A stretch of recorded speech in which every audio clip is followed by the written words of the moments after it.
And we should be live from Houston, Texas. With story It's time. story time. And mailboxes in Kentucky. Mailboxes in Kentucky today. Yeah, but maybe have better have a title. So hi you guys, Ginger Cook here. This is an 8x10 canvas. This is not a tutorial, but this is story time. I have a group of paintings that I'm doing for people who signed up this November and December as annual members in our Art Academy. And as a bonus for signing up either for 1, 2, or 3 years, or as a red or purple member, and you can find more about that on our website, paintingwithginger.com. This first and only time we'll ever do it, everybody was offered original painting, either 6x8, 8x10, 9x12, and 12x16. So this is an 8x10. All the paintings are different. They're non-tutorials. And but we have similar tutorials, like for instance on YouTube we do have a really cute mailbox tutorial from some time ago that we have. So, you know, that's the genesis of this. And while I'm painting, I'm just going to continue on with the saga of stuff that's in you know, things that have happened to me in my life. Some people have found interesting, some people not. But if you want to hang out and see if you find it kind of fun too, today, because we're painting mailboxes, I'm going to talk about the subject of mail. My experiences in life with mail. Now, you wouldn't think, John's laughing, you wouldn't think that anybody would, how could you have a mail experience? I mean, did you work as a mail person? No, I didn't, but I have mail stories. I know that sounds crazy, but you know, I got them. And it's as crazy as it seems, you know. And so that's where I'm going today with this. Is like I say, I have stories revolving around mail and getting mail and sending mail and my feelings about mail. And it's just almost like a video blog story time thing here, because I have, John will tell you, I have some very strong feelings about mail. I personally feel that that mail should never be looked at after 5 o'clock on Friday until Monday. That no one should ever look at the mail on weekends.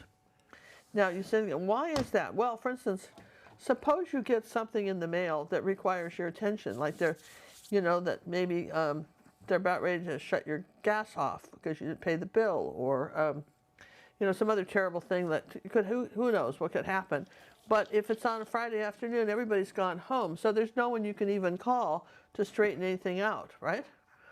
If the bank has missed, you know, done something, you know, pretty much the person you want to talk to is off for the weekend. So there's no advantage to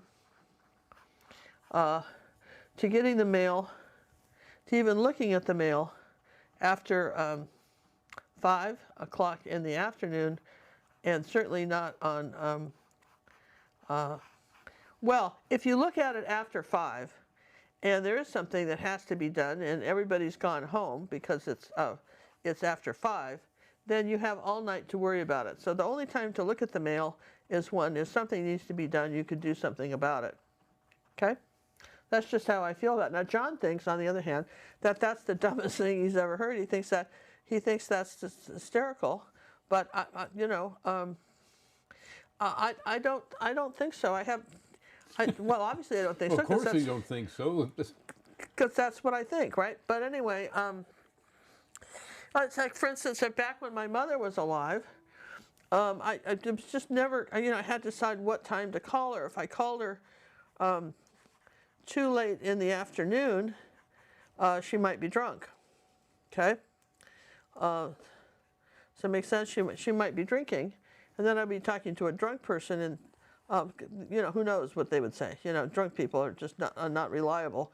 It could be a good conversation. Well, mostly, you know, it could be a good conversation, or it could be a terrible conversation. We don't know.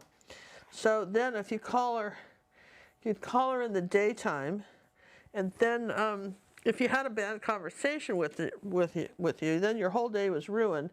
If she said something crummy, and then you had to deal with the whole day, Because just because she was sober didn't mean that you wouldn't get a crummy conversation, some sort of conversation that you weren't that fond of, yeah?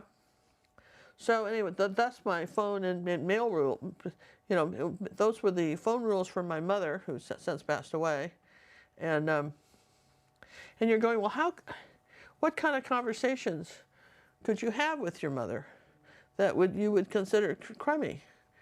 Well, I can remember one time, my mother was in her 80s. She lived in a condominium complex in kind of a senior citizens condominium complex for rich people in Seattle, okay? My dad was a Superior Court judge, retired. He'd also been a judge on the Nuremberg trials. And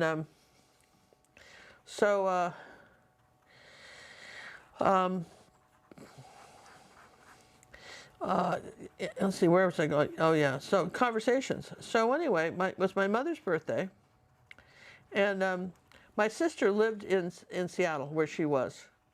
And so I thought we could get my mother something pretty nice if we chipped in together. So we chipped in the money to buy my mother a gift, okay? And which seemed like a reasonable thing, you know, we chipped in. And so my mother, my sister, Jeannie, who's also passed away, she died when she was, gosh, she was only 63. Never even made it to Medicare. But anyway, that's another story, my sister Jeannie. But so Jeannie picked out the gift, and I don't know what she got her, but it was nice. So my mother calls me up, and somehow I don't know, she initiated the conversation or if I did, but there was a conversation involving the gift. And basically the gift said, why would you give me such a crummy gift? Seriously, something along those lines. She says, this is terrible. You know, she was one that, now you got to go back to my mom. She was one that really cared what the neighbors thought. I mean, to obsession, okay? I think I know where these go. I'll just take those out and put them in later. Absolutely to obsession. She really cared what the neighbors thought. And in fact, when she would go to a party, you know, the judge's wife didn't make the kind of money of the people they hung out with. Their friends were a lot richer than they were, okay? And so when she would go to a party where everybody put their coats on the bed. If there was like 20 people, they didn't have a closet to hang women's fur coats or whatever they were wearing up. So they put them on the bed. And then the women very slyly would put the coats so that you could see the labels. Yes and yes? Got to see the label. So you could see the labels. This was very important. You had to be able to see the labels. And so my mother would if there was, I-Magnin was like the most expensive store in Seattle in those days, I-Magnins, and it would be equivalent to, say, a Neiman Marcus in Houston. Very, very expensive store. And so she would take the labels out of something maybe she'd bought from there, maybe something not a coat or anything, and she would sew it in her coat so that she would change the labels so that, and you're going, you're kidding, right? I said, why would I make this stuff up? This is too good, right? Why would I make this stuff up? So you have to understand that. So labels meant everything to her, okay? And my sister was working at a minimum wage job and was not in a position to buy anybody anything from Neiman Marcus or from that store, which was whatever I said that store was, or Frederick & Nelson's or anyone else. She just, if it wasn't on sale or something, she didn't get a deal. She really was not in a position to buy anything from there. She just couldn't. So even with me and her going in on the money, she wasn't buying much, but she was we were good cross shoppers, and so she bought something nice, and I know my sister, she bought something nice, and but my mother didn't like it, and her problem with it was that she didn't know who made it. It wasn't, you know, she couldn't say it wasn't a design or anything. So she couldn't go down because she's living in this old folks home, and then they all have dinner in this. They have tickets for the dining room. You got every month you got a ticket, so many tickets for dinner, and if you saved them up, you could have guests come or whatever. But otherwise, you were socializing whoever was in this rest home, nursing home, or retirement home, really, because they had 2 floors in this condominium complex that were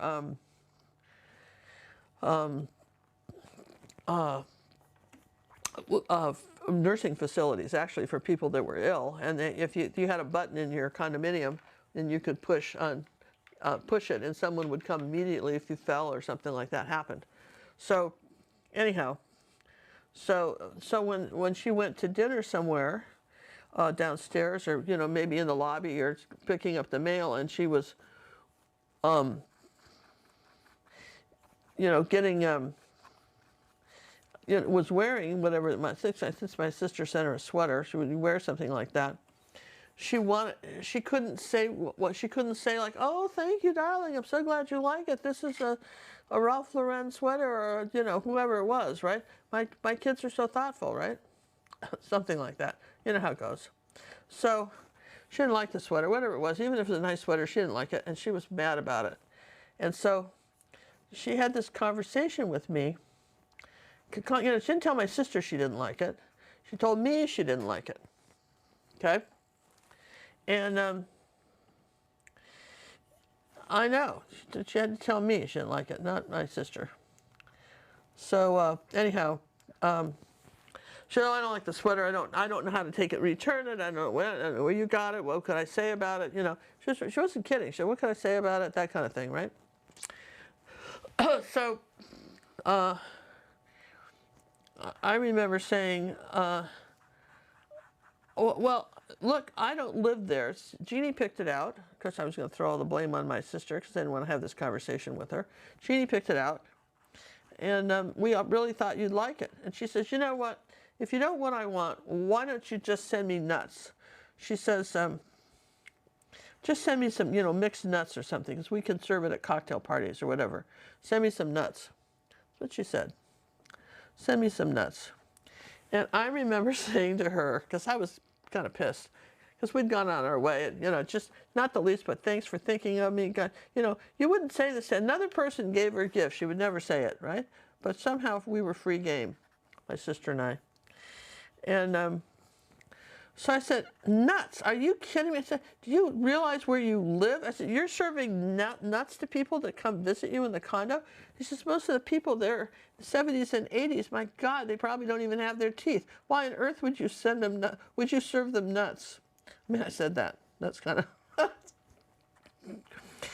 well, because, you know, the conversation kind of went downhill after that. This whole thing about she didn't like the president, we were crummy people, on and on, right? Yeah. So she had this whole thing about she just didn't like it. So yeah, like I say, she was into labels, and you can imagine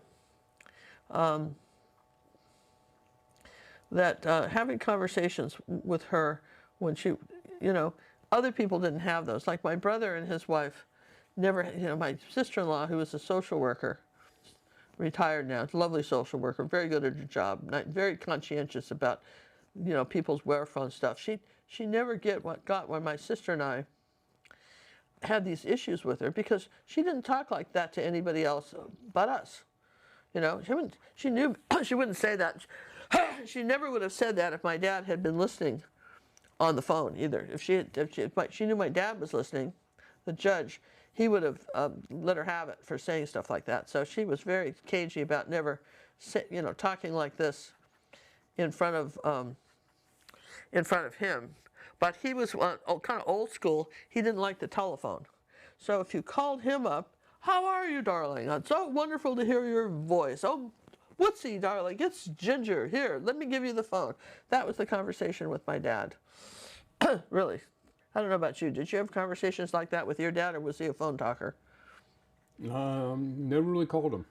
You never even called him. Well, see, Nope. John never even called his dad. Nope. you know, well, in all fairness, John didn't call his dad because, well, you'd like to tell the story about why you never called your dad. It's kind of good. Then I'll continue on with my mom. Well, you can continue with your mom. Well, okay, so,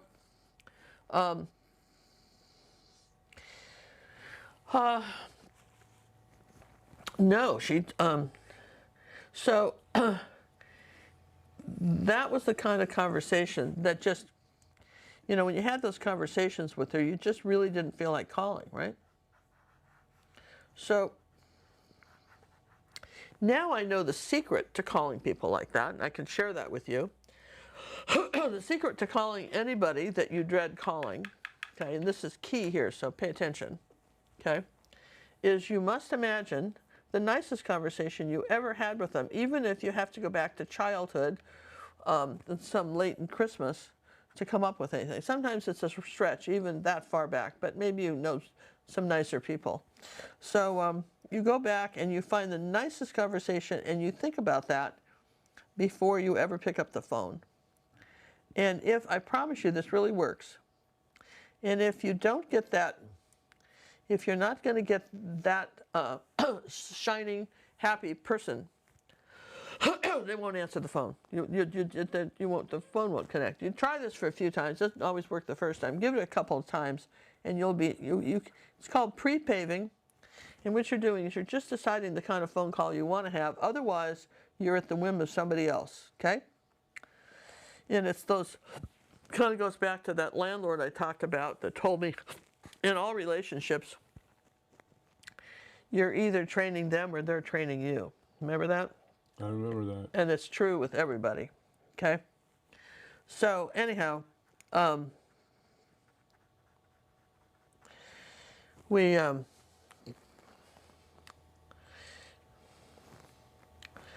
see, let's get my light colors here. We didn't talk for a long time after that, my mother and I, because I was so angry about you know, just how she handled getting the birthday present. You know what I mean? Really, I really, truly was. Just didn't get that at all, why she had to be so crummy about stuff. But anyway.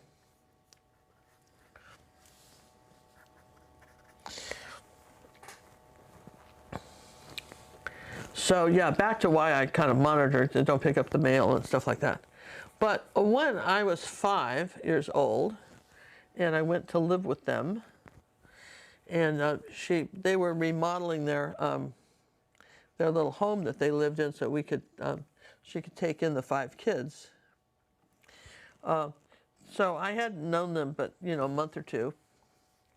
And I was 5, and she sent me off to summer camp up in the San Juan Islands, Orcas Island, a place called Four Winds. Now, Four Winds met its brochure. It was an absolute beautiful camp. I mean, it was stunning. And I got to dry this, you guys, and we'll continue on.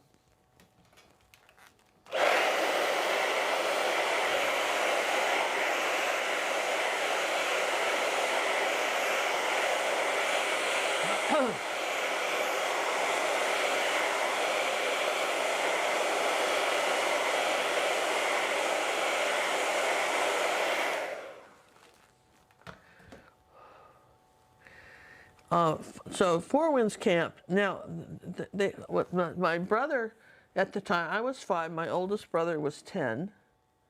He was 10 years old. Well, no, he was 15. Sorry, he was 15. And and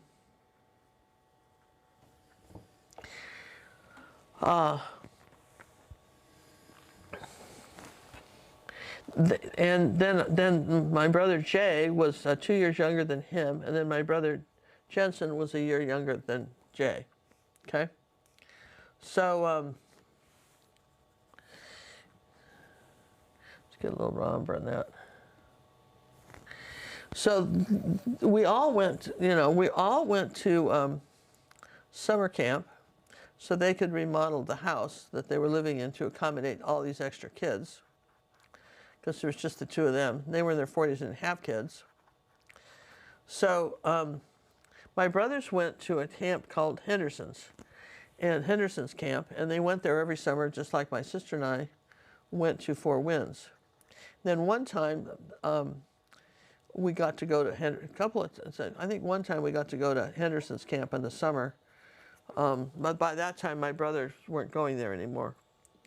But I would have liked to, you know, so the family was separated into camps, no pun intended, and we, and that's where we ended up, okay?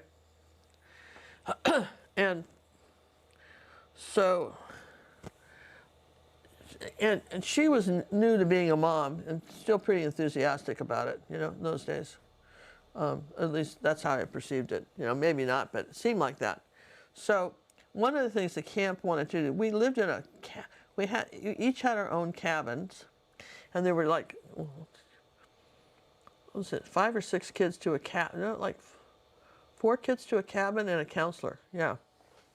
And the cabins were, it was on an island, Orcas Island, and there were beautiful monona trees, and our cabins were right there on the base of the cliff that kind of curved around, all in a row, our cabins, and then the bathrooms were up a kind of a dirt road a little further away, and there were communal bathrooms. I mean, not communal in the sense that, you know, just like camp bathrooms, right? Nothing fancy, but like showers, and, you know, there was one big, I'll have to draw a picture of it and show you. There was like when you wanted to brush your teeth, there was a big round thing, and then you pushed down on it and water came out no matter who was, like 20 people could brush their teeth at the same time kind of thing, right?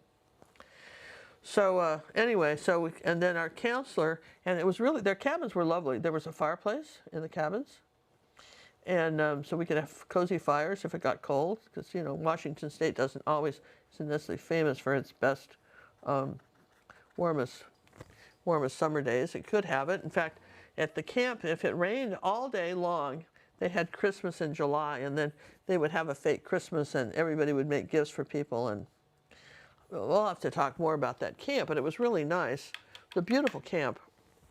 And I went there for many years, and then but I started at the age of 5, and I was younger than all the kids going there, because my parents, again, pushed to make sure that there was no camp that was going to take a 5-year-old, you know, going on 6. I was like 5 or 6, really little.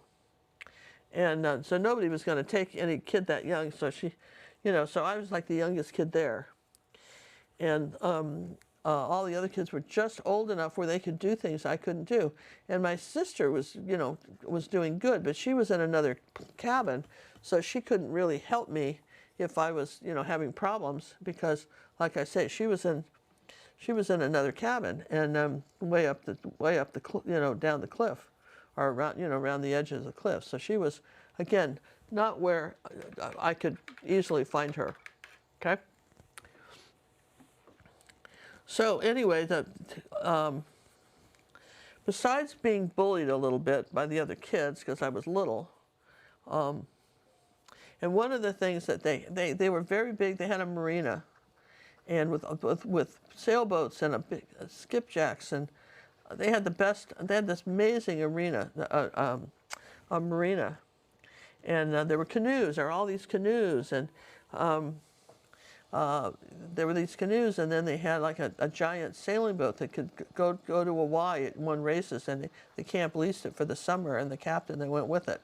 And so you could sign up, for more money, you could sign up to, go camping with the sailboat. It was called the Westward Ho. And they had rowboats, and you could row to other little islands or little places on Orcas Island where you could spend the night on the beach or stuff. There was stuff you could do. The caveat was, if you didn't want to wear a life jacket, you had to be able to swim 200 yards in that cold water, which was like, John could look up what the water temperature is at Puget Sound in the summer. Probably the 60s. It was ice cold. Yeah. And the dock was full of barnacles, and there was like a ladder down there. But when you got into the dock, when you tried to get into the water, you would scrape yourself on the barnacles and get cuts and stuff. It wasn't nice. Just wasn't nice. Okay. So, and besides, I barely knew how to swim. I could dog paddle, not well. But it wasn't just, but if everybody in the cabin couldn't do the 200 yards, then everybody even had to wear a life jacket, not just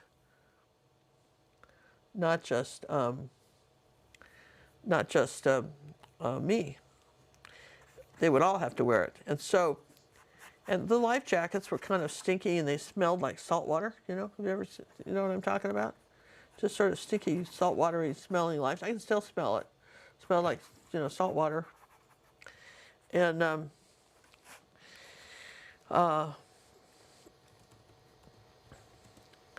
the kids didn't like wearing them. So, and they wouldn't have to wear them if I could do the 200 yards. So how they had you swim the 200 yards was that the counselor got in a rowboat. Now, you know, I guess you could get to you if you were drowning. I don't know. Thinking about now, I'm telling the story. This is just ridiculous, right?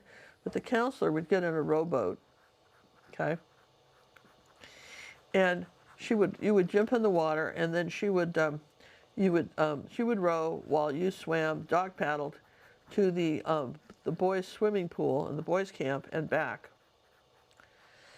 And you had to be able to dog paddle that whole thing. And if you couldn't, you know, swim, they didn't care what you dog paddle, but you had to be able to swim the whole thing.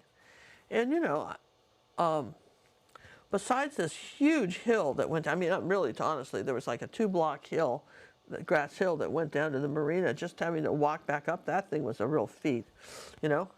John started early on to disliking hiking, right? We're going up, so you go down the marina. Going down the hill was pretty fun. Going back up wasn't so much. And then you had to do the swimming thing, and you had to do it every year. You had to do it every year. It wasn't good enough that you did it the year before. No one would take your word for it that you could do it. They insisted you do it every year. I mean, really, really. I mean, honestly. I mean, you can kind of see it. How crazy is that? Yeah, it's pretty crazy, yeah. So that first year, I wasn't able to swim the 200 yards, I think, for a long time, and the kids were mad at me. Because whenever we went on an outing, then they were all wearing life jackets, and they felt like they shouldn't have to, because this was all on me. And apparently my sister could do it. She was a little bit bigger. I mean, I was just a little kid. You know, so lucky I didn't drown trying, right? Just, you know, just saying. So anyhow, but one of the things that they had a parents' day, and the parents could come visit you for one day at camp. They would come up. And now to get to Orcas Island, now this is kind of a big deal. To get to Orcas Island from Seattle, there was no road, it was an island. So you had to take a ferry, all right? So you had to take a ferry boat, and you had to drive to Anacortes or something, and then you had to wait in a big long line of cars who also wanted to take the ferry, and they had a time, and you just better hope that you got there on time, right? Or that it wasn't so crowded. You had to be in the front of the line. If you weren't in the front of the line, there's no guarantee you'd get on the ferry. Okay. I mean, you'd hope you'd get on the ferry, but might not get on the ferry. So for my parents to come up there, it was kind of a big deal. I mean, we went up on a bus. There was a bus that picked us up in Seattle, and we rode a bus up. But for them to come up, they had to do the ferry, and we rode on the ferry too, but via the bus. Okay. So they came up, you know, they did come up and visit the camp that summer. They did. And one of the things that my mom did, which was very nice, was she sent letters, and she sent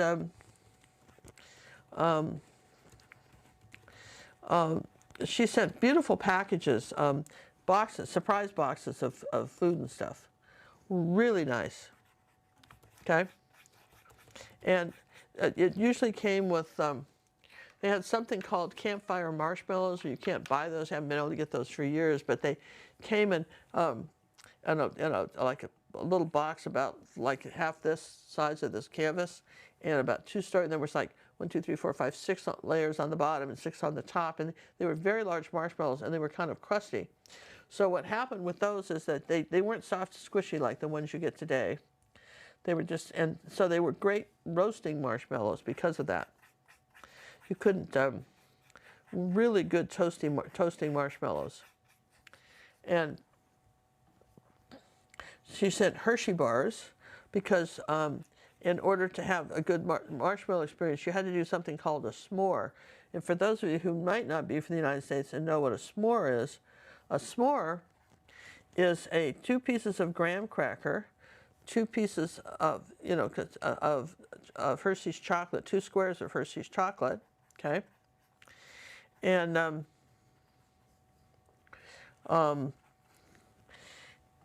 a toasted marshmallow that's put in between very hot and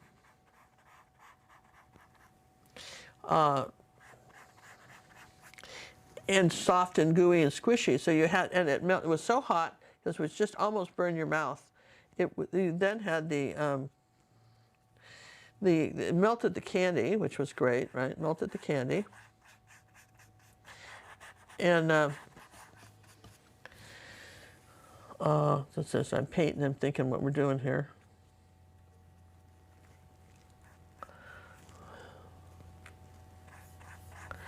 And they were delicious. So that was in the box, and there had to be enough for all the campers. Okay, no parents could send a box of anything if all the kids. You had to be able to share what was in your box. And there were some other goodies too. And she was very good about sending those goodie boxes, and they were lovely. I mean, I got to tell you, they were extremely nice goodie boxes. And of course, the other kids' parents got goodie boxes, and she was all for goodie boxes. Then we had a mail call every day, and she was pretty good about writing letters too. I give her that. She was pretty good about writing letters. And so I could expect, mail call, I could expect a letter for me too, which is kind of nice. It's pretty crummy if everybody's getting letters and you don't have one, right? Okay, that's no fun. So, anyhow, so she,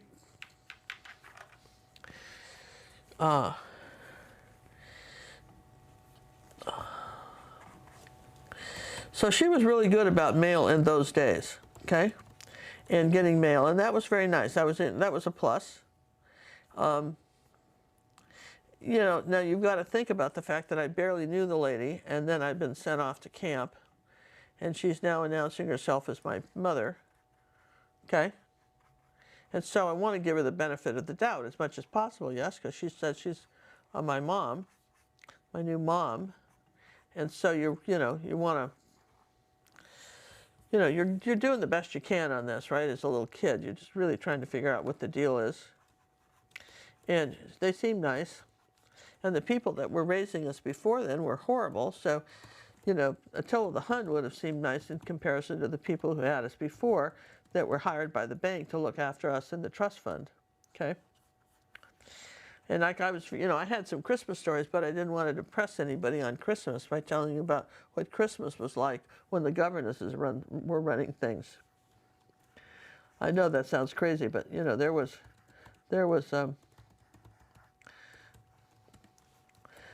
some problems, right? So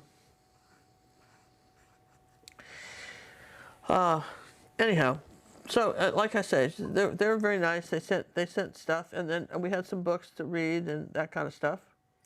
And so all in all, I would say that that as far as the mail thing went, she was pretty good about it. But then I found out, then I found out she was very mad at me for something. And she says, she kept writing me letters, and then finally I guess when I talked to her, she says, I don't understand why I write you all the letters, but you never write to me. You always write to the judge, to Dad. You always write to him. And I'm going, I write you guys all the time. What are you talking about? And she says, well, you address the envelope. And this is so funny. This is how strange this lady was. I mean, I don't know him from Adam, so I'm just doing my best, and I'm 6, right? So, for all I know, I didn't address even the envelope. But anyway, she said, well, you know, it's against the law. No, seriously, you guys, this is a conversation. It's against the law to open anybody else's mail. And if it's addressed to your dad, I would never open it. Really? Really? Really? I know, you're going with me. Really? You're going, no, no, no. Shirley, say that again. If it's addressed to Dad, you won't open it. No. And if it's addressed to me, if it's addressed to Mom, then he wouldn't open it because they were very law-abiding people, and that's just how it was done. Do you remember that, John? Did you ever hear that? Yep. Your parents did the same thing? Absolutely. Came from the same book. Really? Yep. No way. Yeah. If it's not addressed to me, I will not open it. I'm going to look at it. You know, that is so funny. Well, that's how I was raised, and but they didn't explain that before they sent me off to camp and told me to write. Just, you know, if you've got them kind of rules, then maybe you ought to say something, right? Don't you think, you guys? Maybe I just ought to say something. I mean, because who would know anything like that? How would you know, right? You wouldn't know. You just wouldn't know. How would you just know about that stuff? So anyway, there was some conflicts over the. You never wrote us, right?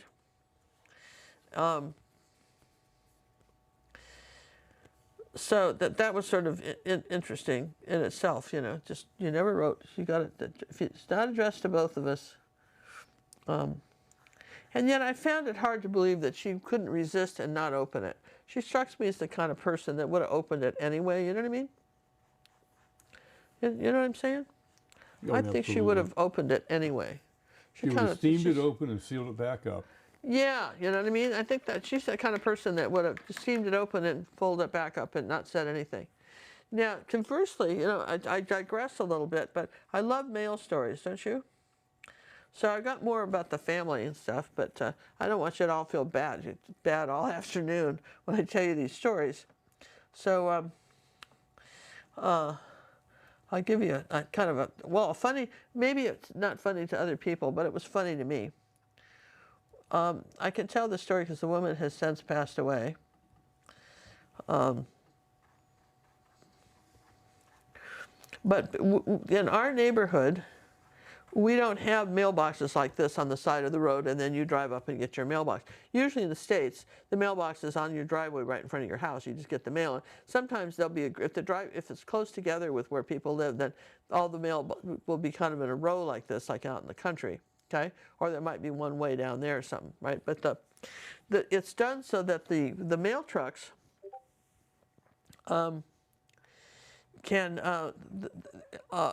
can get the mail, they sort it, and so as they're driving down the street, they can get the mail easily out of the bag that's going to your area and deliver it, okay? That's what they do. And it's easy. In fact, and so the mail trucks actually drive on the wrong, the driver's side is on the wrong side of the street because that's how they can get the mail. Make sense? Yeah, doesn't it? Did I say that right? How did that? Explain that, John. They drive on the left side of the road. The steering wheel is just like it is in Europe or in England. In England, yeah, that's what. Yeah, okay, so that's yeah. That's the way I would have said it. Okay, well. Is this on absorbent ground? No, this is not absorbent ground today. No, this is just 8x10 canvas, layering the colors. Layering the colors. Lots of colors. Lots of layers. Lots of colors. Lots of layers.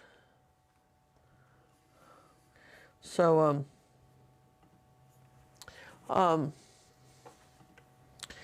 yeah.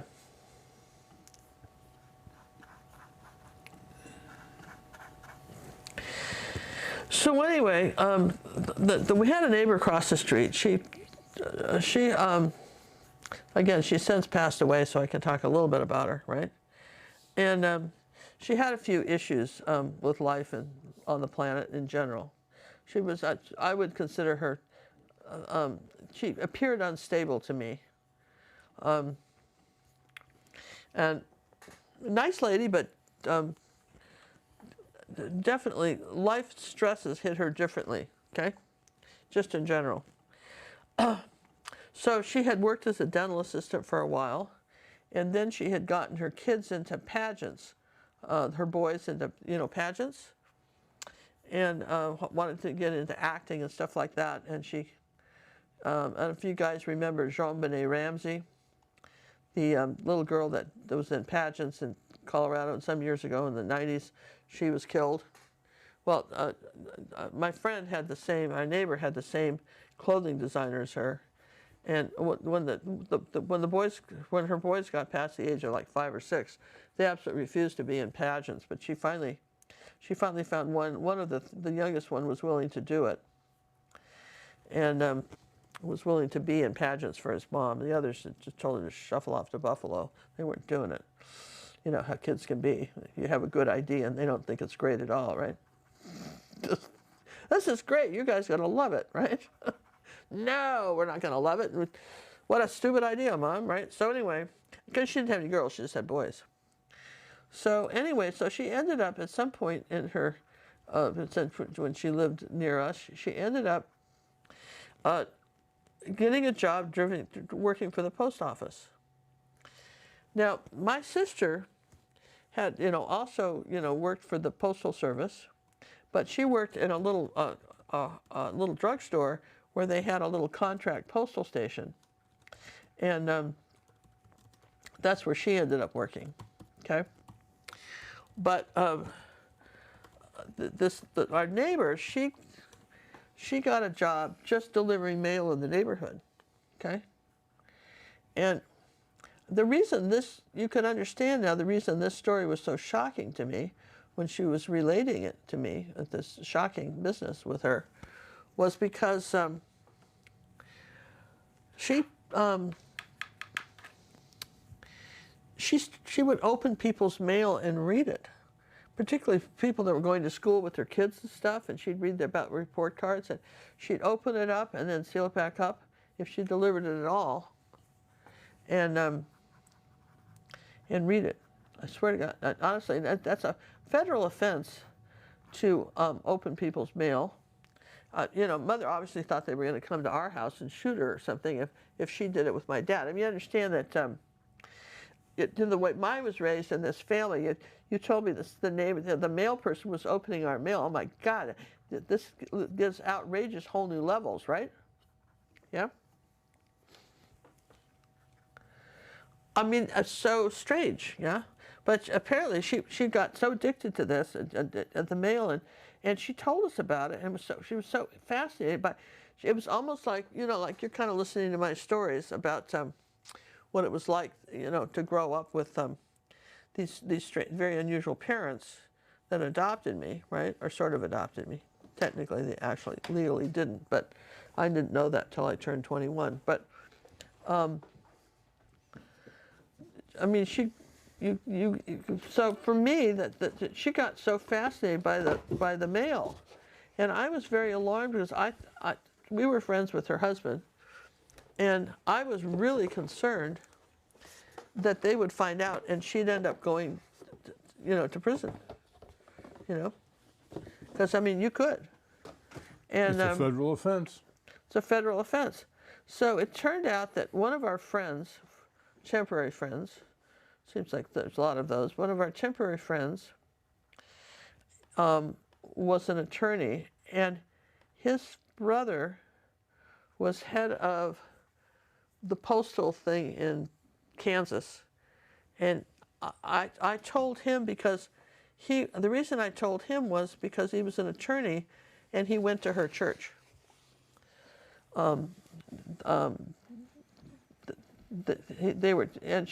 He saw her every Sunday in church, okay? So I figured if I told him, what I knew, because then I wouldn't get in trouble, then he could take her aside with the minister or somebody, right? And, get her help before she ended up in jail. And, her kids didn't have a mom. Yeah? Because, I mean, I was very concerned about that. So he told me that his brother, there was a facility in Kansas, and it was, you gonna get this? There was a facility in Kansas for postal people that were addicted to opening other people's mail. I'm sorry, it's so funny. And rather than put them in jail, they give them therapy, because apparently once people start doing this, they can't stop. Kind of like cigarettes, they have to do it, right? Come on, you've got to admit that is just hilariously funny, right? But fortunately, I was right about her church. I'm not going to say the religion, but they're a nosy group, right? And they had a chat with her and made sure that nonsense came to an end, that she wasn't doing that anymore, right? Because nobody wanted to see her get in trouble either. So, now the other funny thing, the other thing that happened with her, the post office hired her to deliver mail in our neighborhood. But the problem was that she was like, they didn't have any more of the little cute little mail trucks that drove on the wrong side of the road. They were out of those, but apparently they couldn't buy any more because there was no budget to buy anymore, but they still needed the mail delivered. So if you were willing to take your own car and do it, I guess they compensated you a little bit for gas or whatever. So you actually made a little more money if you were willing to use your own car. The problem with this lady was, I'm not saying her name, I got so close to saying it, but even though she's passed away, her kids still live, was that she was like 5'2" and had a giant SUV. I mean, one of the really big ones. I mean, really big ones.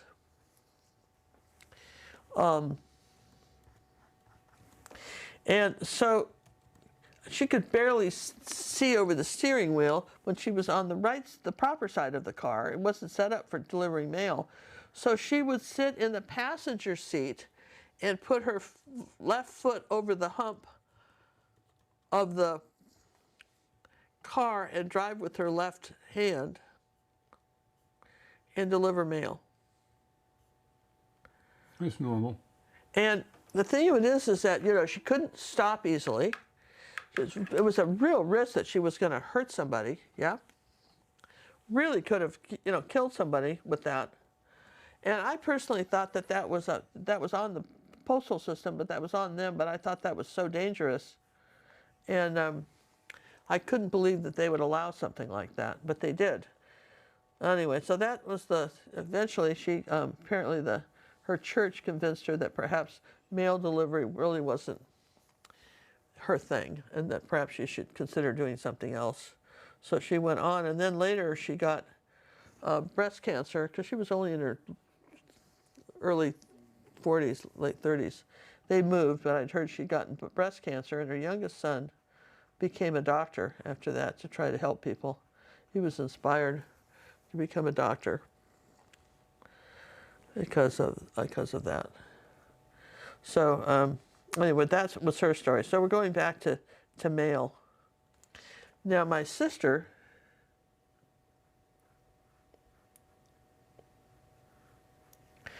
she had this job in this post office in Seattle, and so it was like in a drugstore. So people would come in there and buy shampoo or whatever they were going to buy, and then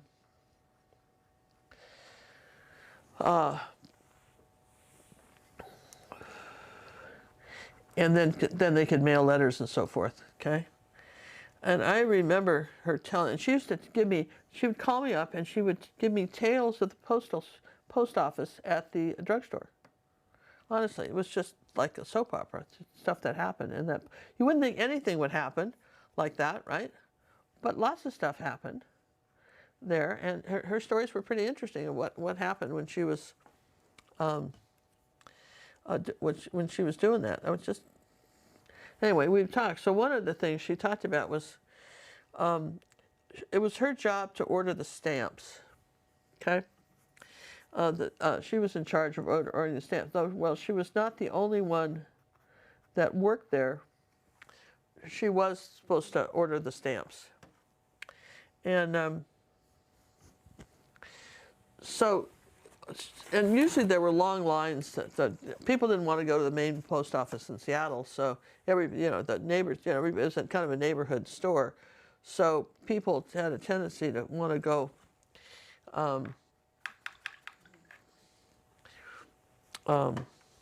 to her little local drugstore where they could, kill two birds with one stone, so to speak. Yes. So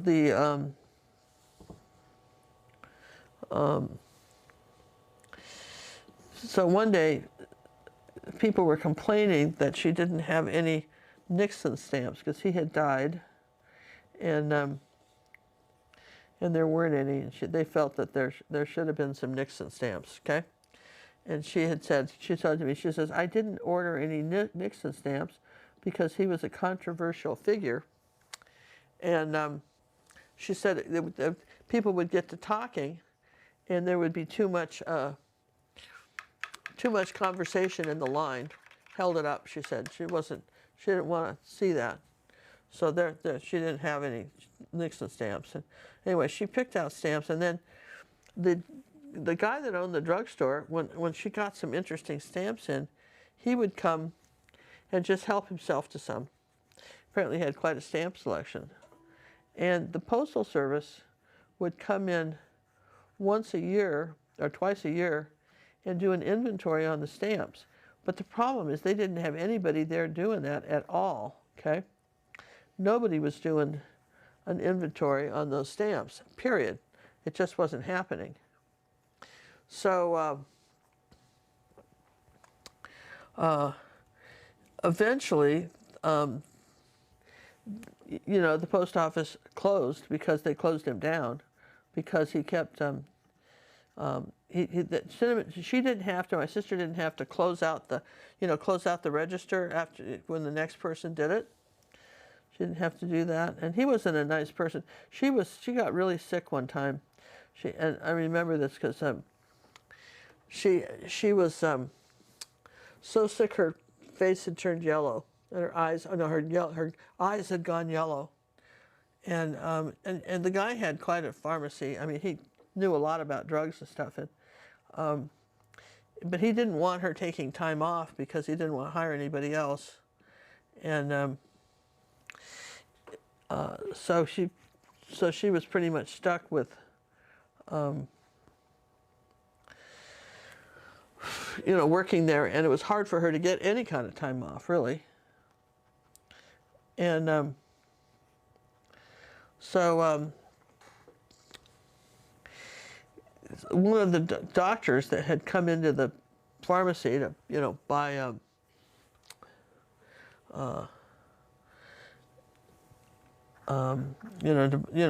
to get mail something and buy something. And everybody liked her. Everybody knew, and she was so popular. My sister, everybody liked her, and said, "Jeannie, how you doing?" She was very friendly, and so the doctor said, "Jeannie, you're not sick." He says, "Oh," he says, "I just have a bit of a cold." He said, "I think you have jaundice. Your eyes are yellow." And she said, "Well, I've been eating yellow cough drops." That's what she told him. Sounds like something I would say, doesn't it, John? Absolutely. That's why. That's all there is to it. And he said, "No." He says, "Sorry, you're very sick. I got to tell you, you're sick. That is not just yellow cough drops, and you got to get help." But the thing that made me mad was that her guy at the pharmacy, he didn't say anything. You know what I mean? He would have let her work till she died, basically. He didn't say anything, so he would have worked there. It was kind of a crummy thing, and it was a shame. And the good thing was that she had a union job. He wanted health insurance for his family, so he had to give and she wasn't technically a government employee. Okay, so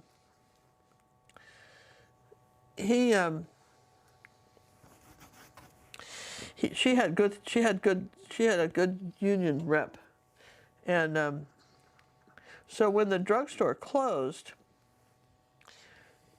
they retrained her. They paid for her to go to school and take up a different she could learn to do something else. Okay. And it was really kind of cute because she first thing, and I know you guys, this sounds crazy, but back then computers were a big deal. Not everybody knew how to use them. Still don't, some people, right, John? Yes, ma'am. And not everybody knew how to use them. And my sister certainly didn't, nor did she have one. So I sent her a brand new computer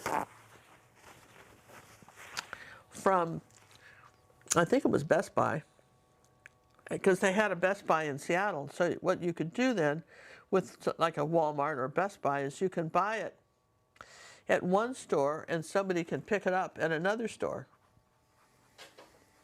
So she was able to pick up her computer somewhere else, yes? Which was a big benefit, yeah? Makes it convenient. Yeah. So anyway, so she got this computer, and one of my brothers came over, Dennis, I think, to help her set it up. And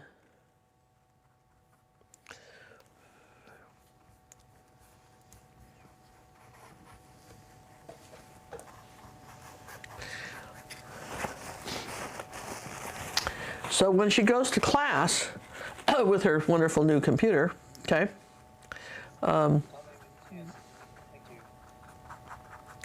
the teacher asked, well, I guess she didn't take it, but she went to school. She went to some sort of college thing to take it. She didn't bring her computer to school, but they asked her what kind of computer she had, and she looked at him and she said, "I have a blueberry blue one." Oh, that's a nice one. Because it was a color. She didn't know what the brand was. She says, "I have a blueberry blue one." Just blue was her favorite color. So when there was an option to get her a colored computer, it was probably what's the one with the cows? Remember those? Gateway. It was probably a Gateway, I think, is what I ended up getting her. But whatever they got it, the thing I could afford that wasn't like, it got her, Got her started. got her started, right? So anyway, she had a blueberry blue one. She was always funny that, she had no idea what the,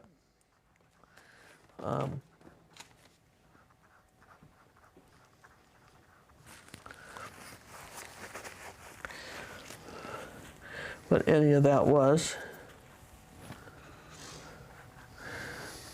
When she went on to, and she got a job not working with computers, but knowing computers was helpful to her. So all in all, I just was very impressed that they did try to retrain her, and from the job she lost when the guy lost the drugstore thing. So anyway, so back to, we're talking about mail because we're painting a rural mailbox. And one of my other mailbox stories is that back when, in the 80s, I took up something called competitive trail riding with a horse, where you take your horse and you ride out in the wilderness. Somebody sets up a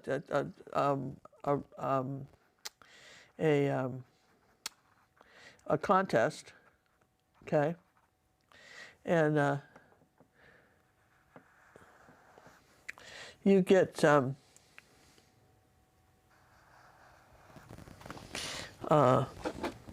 have your horse and you have a map, and they have obstacles, and you have to. It's kind of neat, actually, and it's called competitive trail riding, NATRC, National Trail Riding Conference.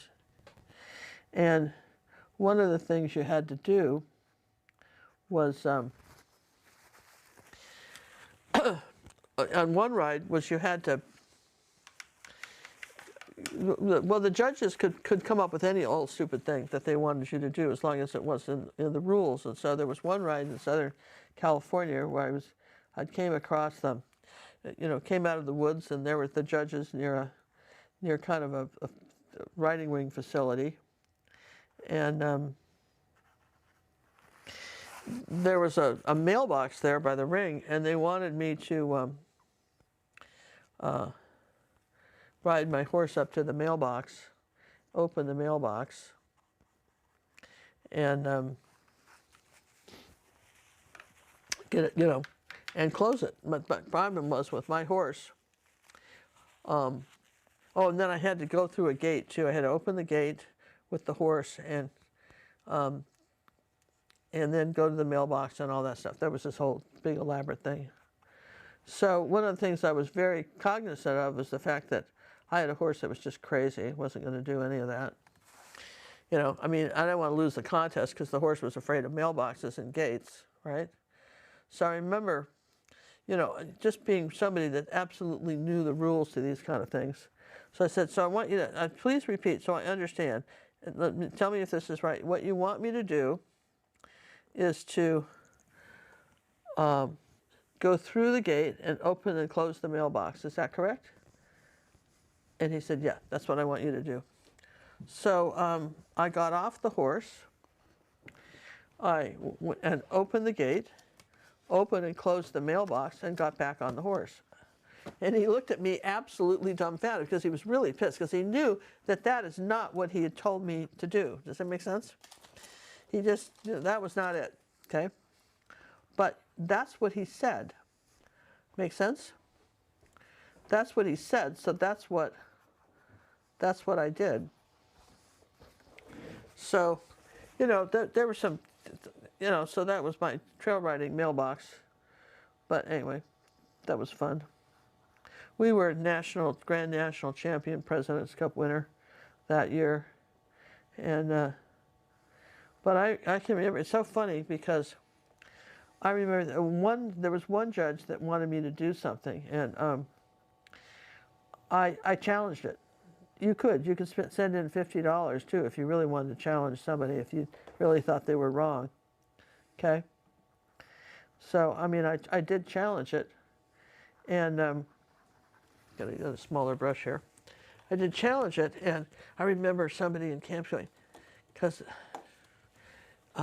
Ginger Johnson, because that was my name at the time, Ginger Johnson says that's against the rules. She's challenged a rule. She would know. It was assumed I would know. Conversely, we had this couple that used to ride competitive trail riding. You love these stories go all over the map, don't they? We had this couple that would, that also did competitive trail riding, and we'd go up there with them, and they were both school teachers, and she was a PE teacher, and I was astounded to learn that she didn't know the rules. I mean, I don't care what sport you're in, but I think if you're going to play it, you ought to darn know, don't you think, John, you ought to know the rules? Absolutely. Just, what's the point of, spending all the money to go if you don't know it, right? Because, you are spending, it's not, they don't hold these competitions for free. You pay to enter, and it costs money to travel up to where the horses are and stuff like that. We'll do some other story times about competitive trail riding and all that involved. But you can trust me when I say that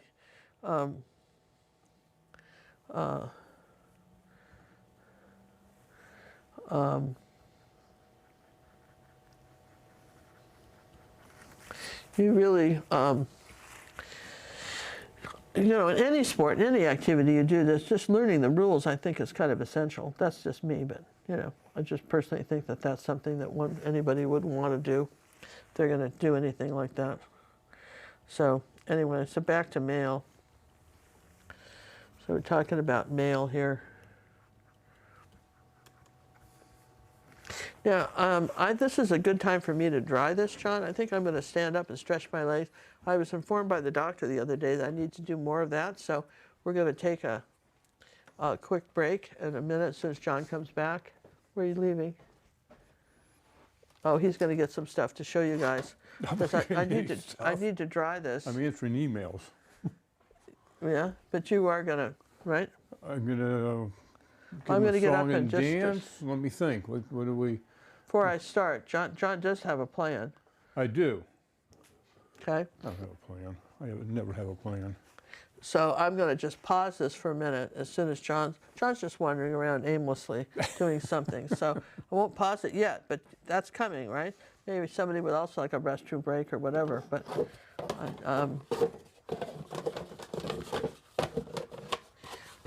that's because I do have to.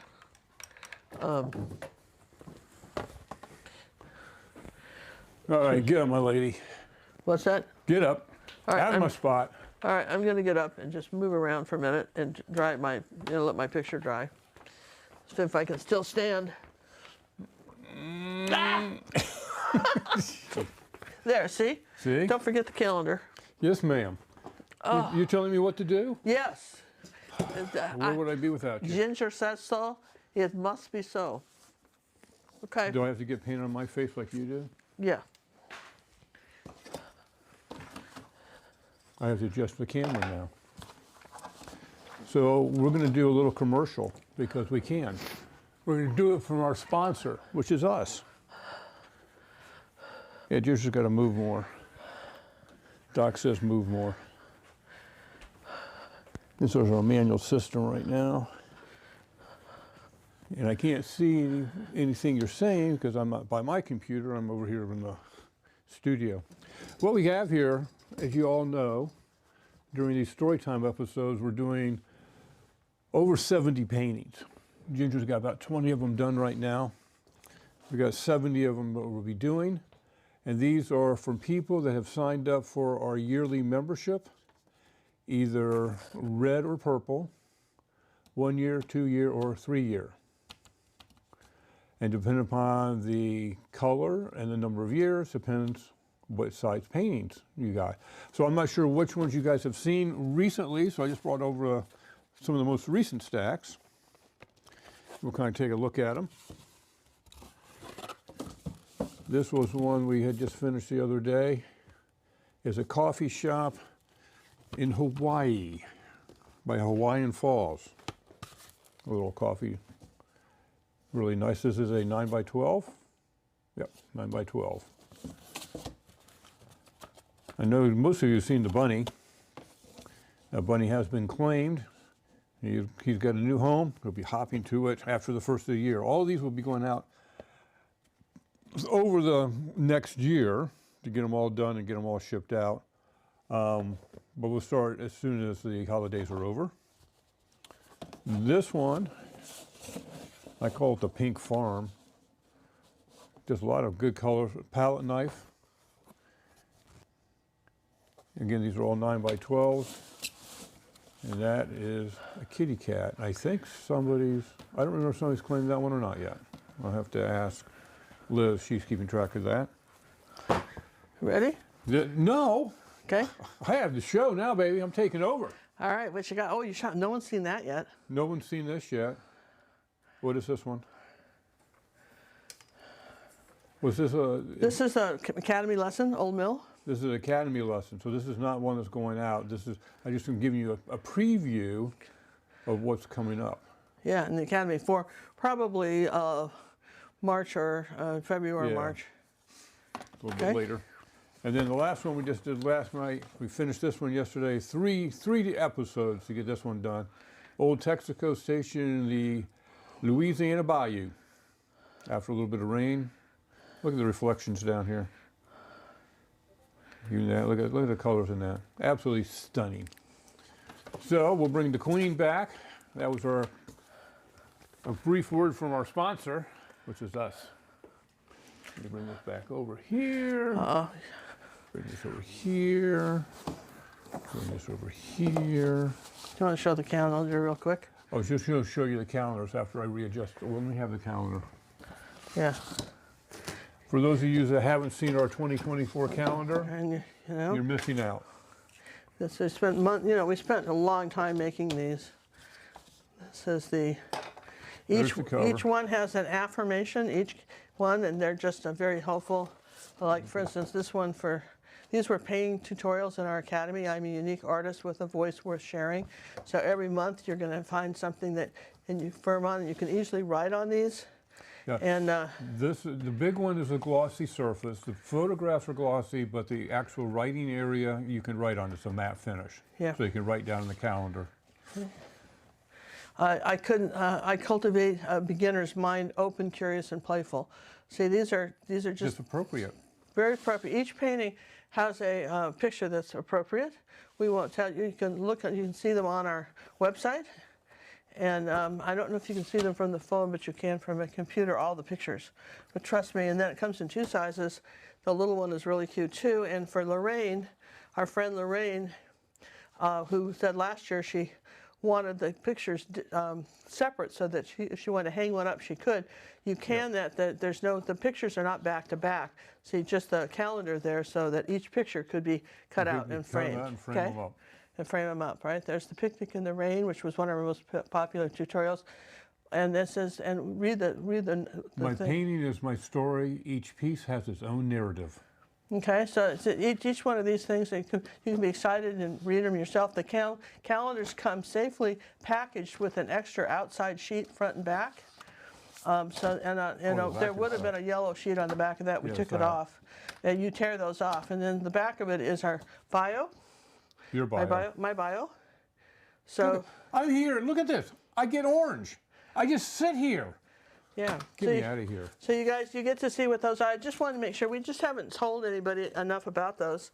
And I could read off this screen. yeah. All right. So that was our brief message. that was our brief message.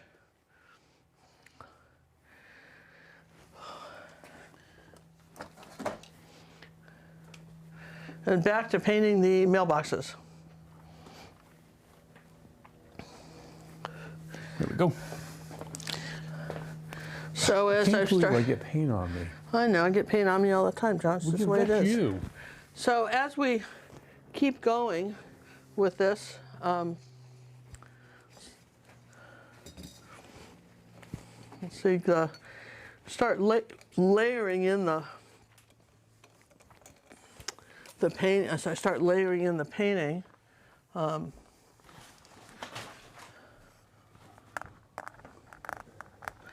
using Artisto pens. Our friend Judy, who's one of our moderators, discovered that the best way to keep the pens was not upright like I'm doing here in a jar, but you should keep them like that, like this. That's how the Artisto people think they should be that, but then I have to change my whole setup, so I'm all for that. But I like the jars because I can grab one pretty easily, yes? And, do what I need to do. But anyway, I don't know why that's there. So anyway, that's the Artisto pens. I was going to tell you, I just got off the phone with my friend Yoshi, and she can order from the United States, apparently, though she doesn't live in country. And the Artisto pens seem to be a little, they're fine point. So I was going to tell you that I think that they have some real positive aspects to them because of that they're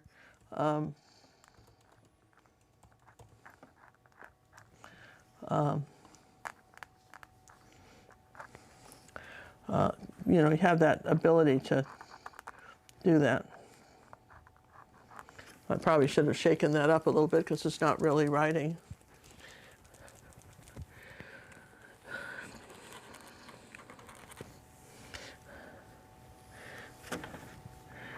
But as progress happens, we find ourselves really sending fewer letters. Yeah. And fewer letters, and we're more likely to send, you know, a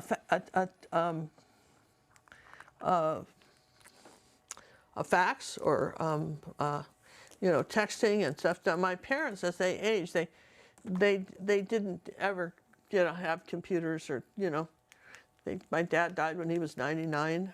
My mother died when she was 92 or something, and my adopted parents, and so they never got into the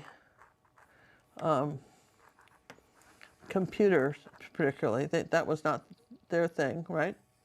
But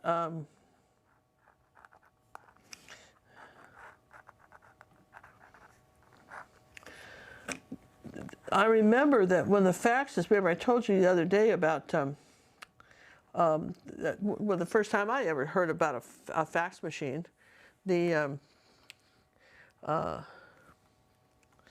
very first time I ever heard about that was at the car dealership when I worked. But when George and I moved to Texas, we became landlords, and we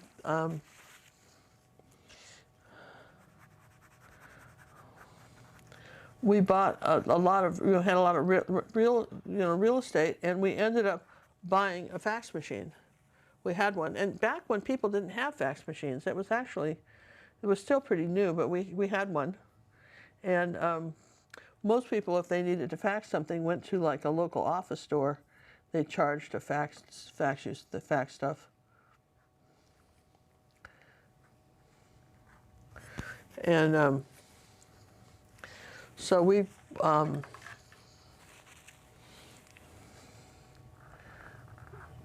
just going to make that smaller. But we had our own fax machine. So I remember the first time I had our fax machine, I decided to fax my mother a birthday card. Well, apparently the kind of, you know, where they lived in their fancy condo with the office and everything, the nursing home, the fax machines were still pretty new. So when she got a fax, she looked at it like I'd sent her a telegram, and that something awful had happened, or I wouldn't have sent it. And then to find out that they charged her $5 to give it to her. You know, we were just striking O for O with that one. You know, you try these things, you try to be dutiful, right? And where does it get you? Nowhere, right? Because she just couldn't believe it. She said she had to pay for that. And what was wrong with me, right? I mean, just really, I would do that to her. I mean, it was really kind of funny, actually. Yeah. So let's see. I need a new. So anyway, I just thought that was funny because I never sent her another fax because they were going to charge her, and you know, that was really the last straw for her, was to get charged for something like that, because she, like I say, she really didn't get it. She didn't get any of it. Didn't understand why any of that was happening, and so we never got another fax. We never sent another fax for her. But when she died, and she had left all the money to Cousin Caroline, she was not thought of with fun. This was basically, we considered our money from our original parents and the inheritance, right? Which was all promised back to them when they would use it, but when they died, they would give it back, kind of thing, right? My daughter Cinnamon says, you know, it's going to the whales. You'll never see a penny of it. But all my brothers and sisters were hopeful, and there's a lot of kowtowing to those people because we really believed we would had a chance at seeing the money. I know you're laughing. Really, you really thought that? Yeah, we did, right? So anyhow, when she died, and she left all the money to her actual niece, Carolyn, she had changed the will. My dad had it set up where it would all go to us, but after he died, she had the will changed. And everybody was shocked, but you know, there it was. Carolyn's, by the way, I want to say that my cousin Carolyn's a lovely person.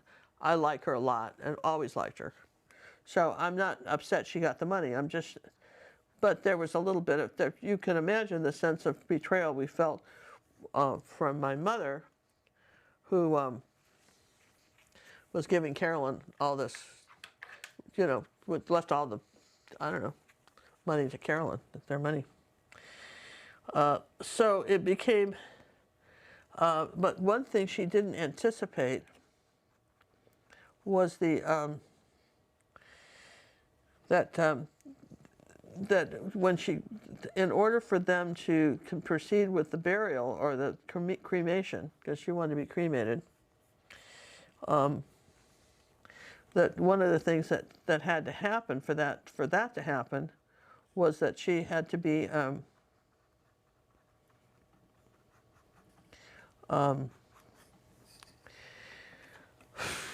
you know, she wanted to be cremated. All the kids had to sign off on the cremation, the actual kids, the family members, not Carolyn. Carolyn didn't have a say in it. We all had to do that, right?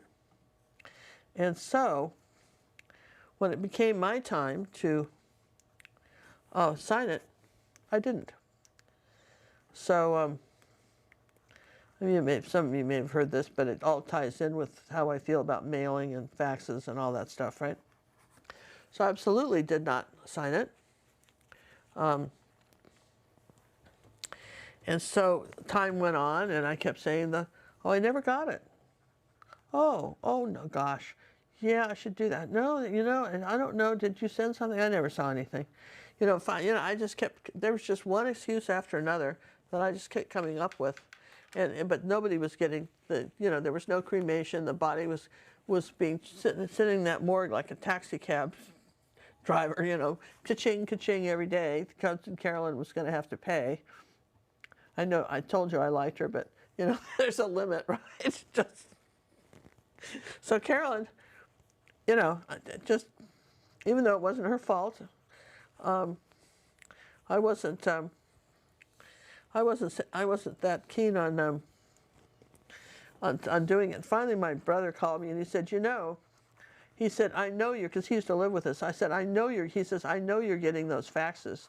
You can't pretend you're not anymore, and we may get stuck with the bill. Please sign it and send it back. So I did. But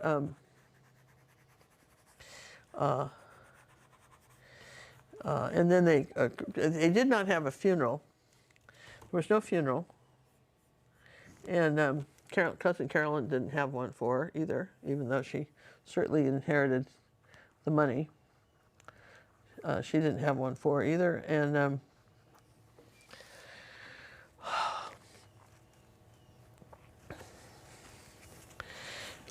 they ended up, both my dad and my mom's ashes ended up in my brother's garage in a shoebox. And I remember some years later, I don't know how it ever came up, but Cinnamon and I never discussed it. And she had asked me, she said, she had just come back. I know what it was. Her husband's, somebody in her family, it's either John's grandfather or somebody had died. And so she had, again, come back from that funeral. And so she just naturally was curious to where you know, where my parents, you know, the Judge and Punky were, you know, what happened to their ashes, you know, because there had been talk at one time about putting them, you know, in a, you know, maybe dropping them in the ocean or something like that, you know. And I said, they're in a shoebox in your Uncle Jay's garage. And I mean, she's so horrified, and she goes, OMG, she goes, I can't believe that. She said, you know, John's family is a complete mess, but at least they bury their dead. Thought that was a funny comment from my daughter. Maybe other people don't think it's that funny, but John's not over there laughing. I'm smiling. Are you? Okay.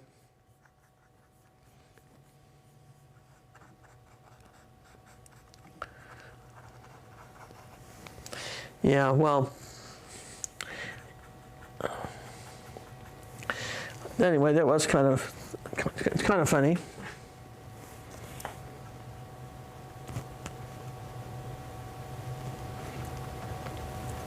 So many little layers of this.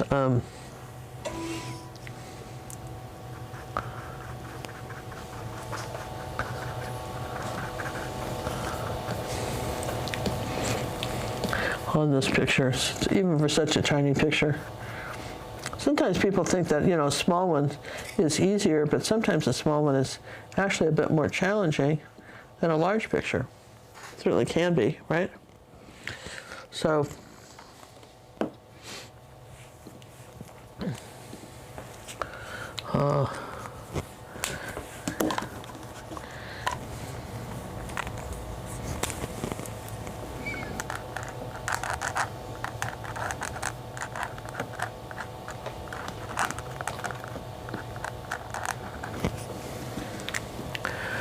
anyhow, so let's see, back to mailboxes and fax machines and all that stuff, right?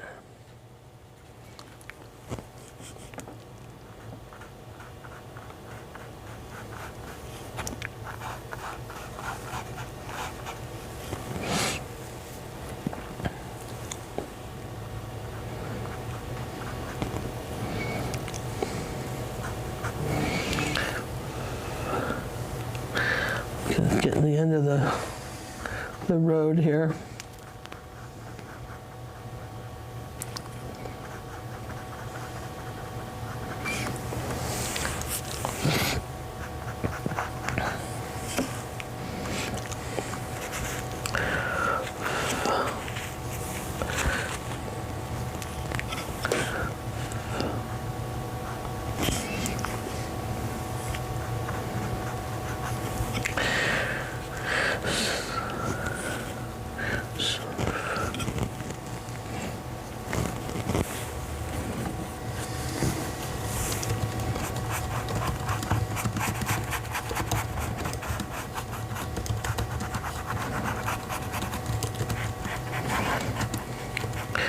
You think about how we grew up and where we are now, that people don't really send letters anymore.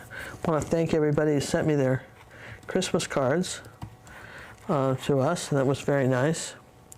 Because people just, you know, I mean, things have changed so much in just the few short years I've been living. In the history of time, I mean, it probably seems like a lot to some of you, but I'm just saying that you know, some of my friends will tell you.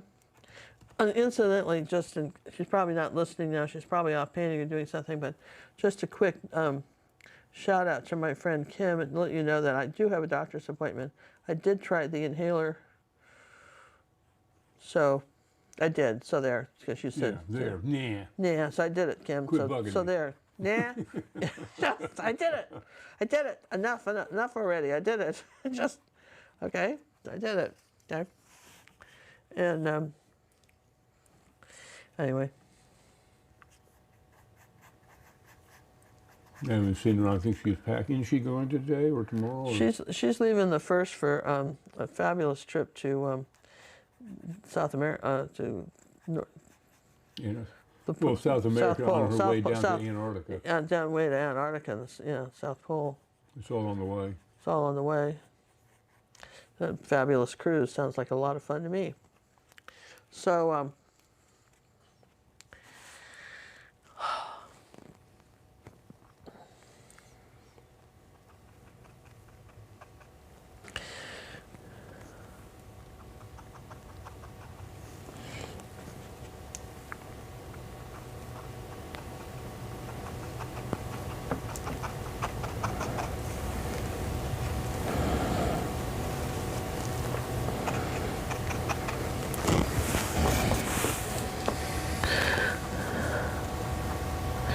and that was one thing that when the first teenage tour I took to Europe with my sister for the 2-month tour that we did, everybody had postcards.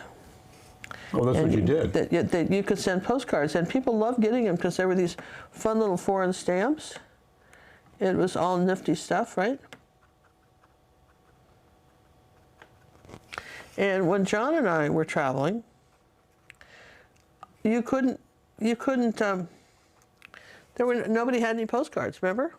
Oh, you know, They those were things just, of the past. they didn't have And then them. when we did find them and did mail them, they were never received. I don't think they ever left the country. Well, Cinema did say the last time when we were in Spain, the year before last year, she did say she got the postcard. I thought the grandkids would be thrilled. Nobody said anything. Like, you know, I mean, if they understood that. Charlie never got his. Charlie never got his? Nope. Well, that one time in, So we gave up on that idea. well, yeah, we did We sent because emails instead. we sent emails because nobody, and of course now we've got something called WhatsApp, so you can phone Take the people with you. Yeah, you can phone people, even it's not even long distance now, to phone people. Seriously, you can phone people and everything. And it doesn't cost, it's free. But it's not like getting a postcard. well, there's something quite magical, I think, about getting a postcard, because you've got the picture from a professional photographer generally takes them, and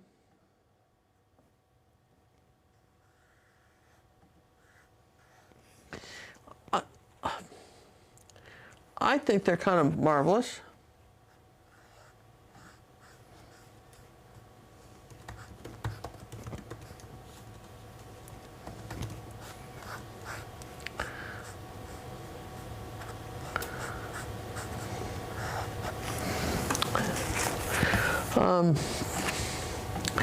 Yeah, who wouldn't want a postcard? But again, you just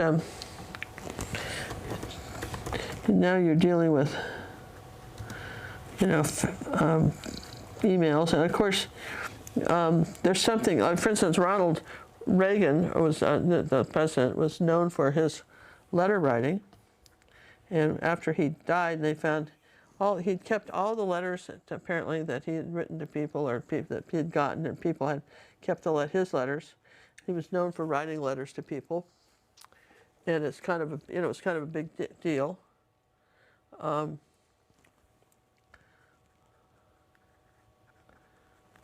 And nowadays, you just don't really see it. So then sometimes now when people send out Christmas cards, they tell you everything they did for the year in their card. And then some. And sometimes you'd want to know, and sometimes you're just going, oh, okay. So I hope that this isn't one of those things where I'm telling you all these stories and you're going, it's like somebody's Christmas card going, oh, she's talking again about this or that, right? But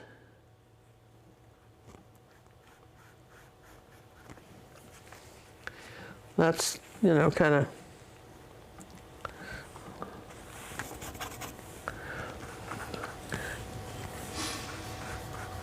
I love it when I do all these layers.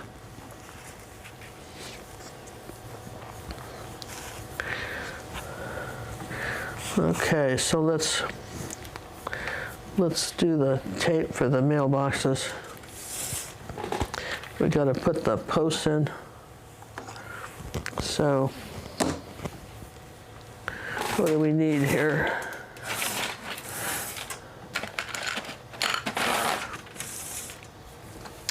And we'll just use this little T-square. I love T-squares because they're so handy.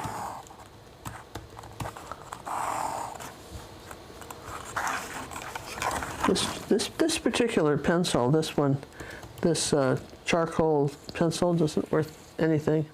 Doesn't do very well. Let's put that in a different thing. Find a different one. Because I knew I had a lot of those different ones, right, John? Yeah. There We you got go. this stuff all over the place. Yeah, Lose them see, again? these kind work a little better. They're a little softer. These are the Conti Paris, and they work pretty good.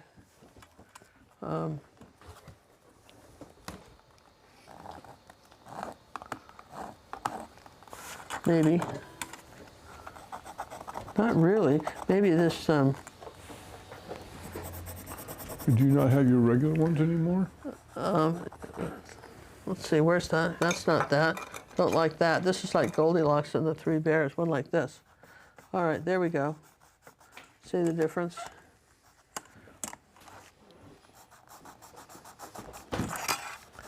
I like to just make sure I have these straight up and down, even though I'm sure some, tip over.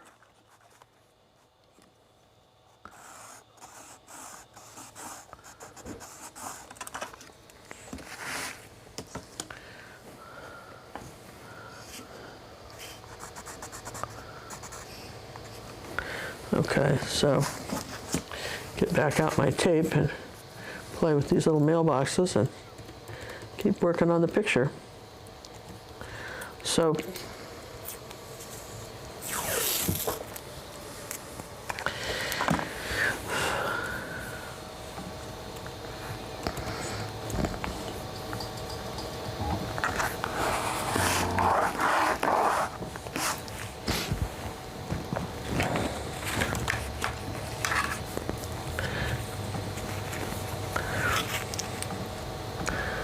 let's see, where am I? Oh, here we go.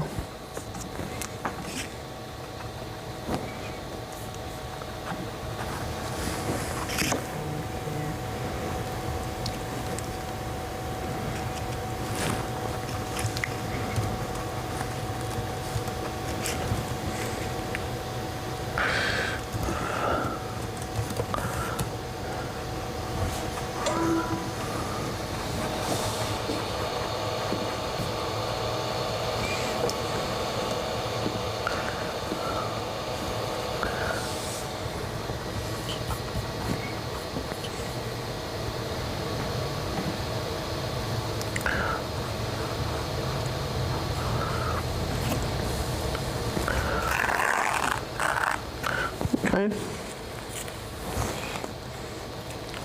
Because this is old, I don't want it to look too perfect, just a perfect straight line. I just want, generally just speaking, to see where my my little mailboxy thing goes. Let's get a different paintbrush, that's kind of dirty.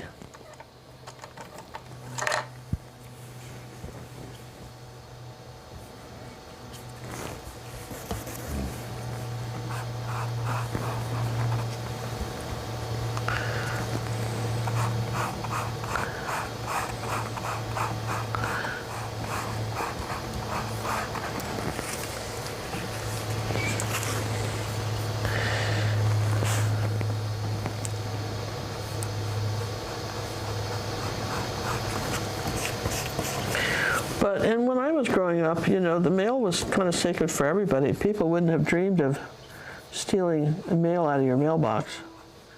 Just wouldn't have happened, would it, John? No, that just wasn't even on the radar. No. It just wouldn't have happened, right? And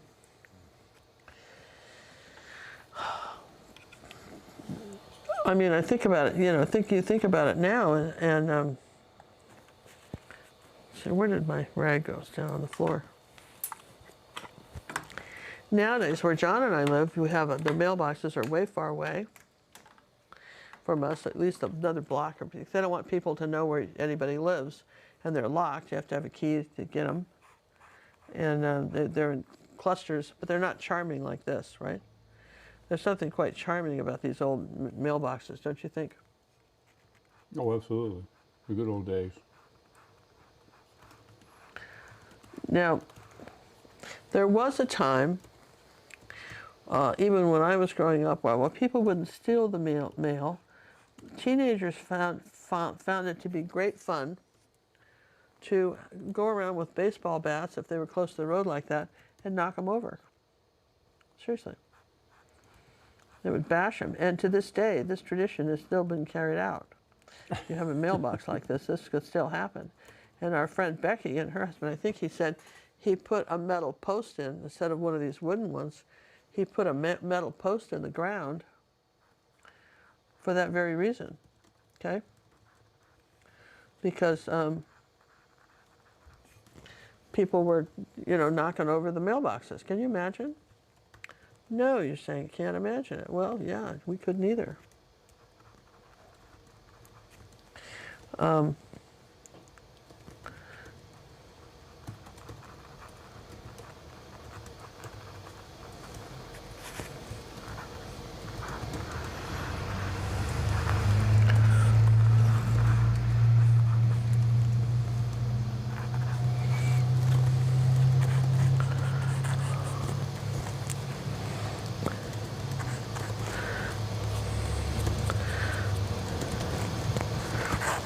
Yeah, when a kid does that, they'd know it wasn't the right thing to do, because they would be, well,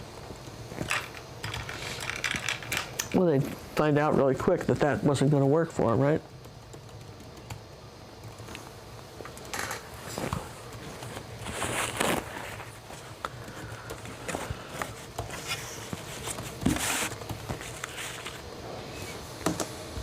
So this pencil is this is the one that worked. If I have my glasses, I can tell you what it is. It's a,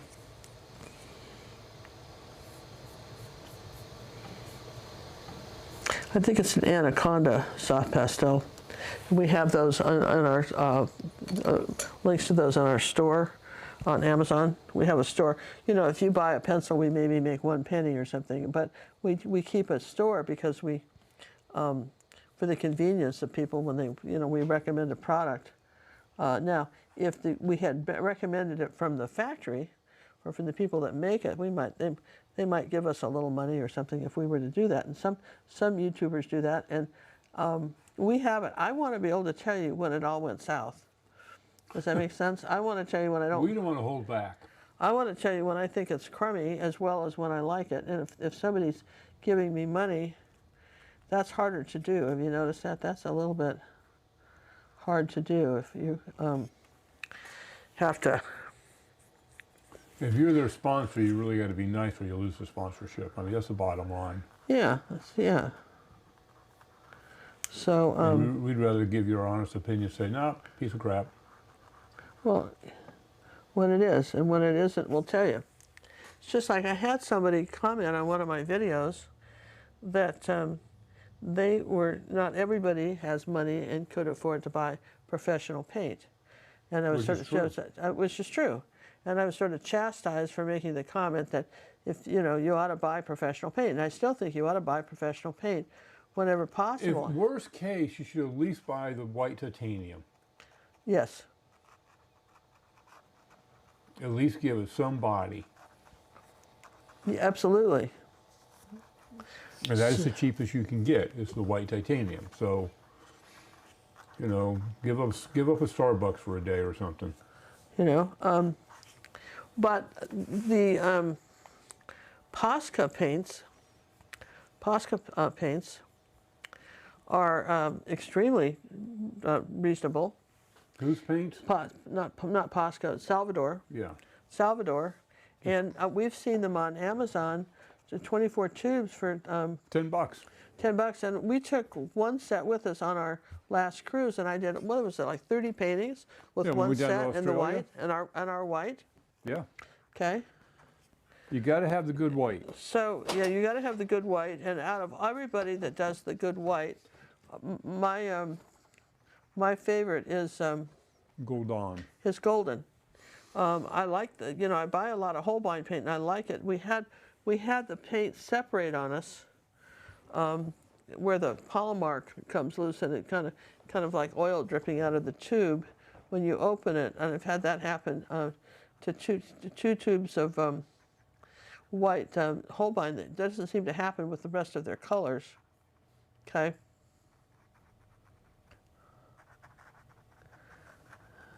Do you guys still get brushes from the brush guys, and do we get a discount when we use Ginger Cook? You do, though they give us no money anymore for it. Oh, they do. Do they?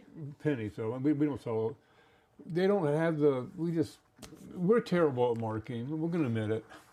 We're going to try and get better. Look, we did a commercial in the middle of this. I said last night. Yeah, what do you think of our commercial, we got to do something. I mean, as fun as this is, we got to do something to keep the lights on and let people know what we're about. Yeah, you can still use the Ginger Cook code, and yeah, it gives a little bit.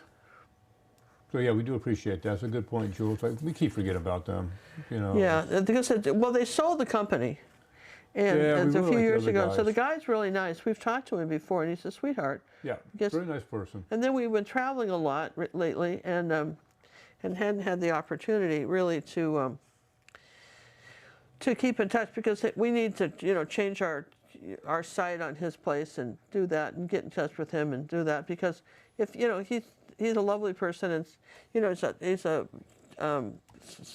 small company. It's just him, and the reason that's a benefit to us as artists, okay, is because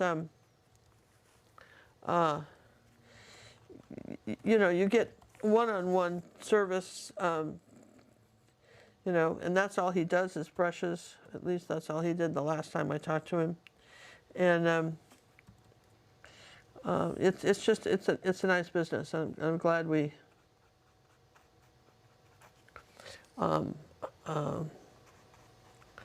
PJ's painting Possibility Pig. I love Possibility Pig. What's that? Possibility Pig. Remember that guy? PJ's painting that one now.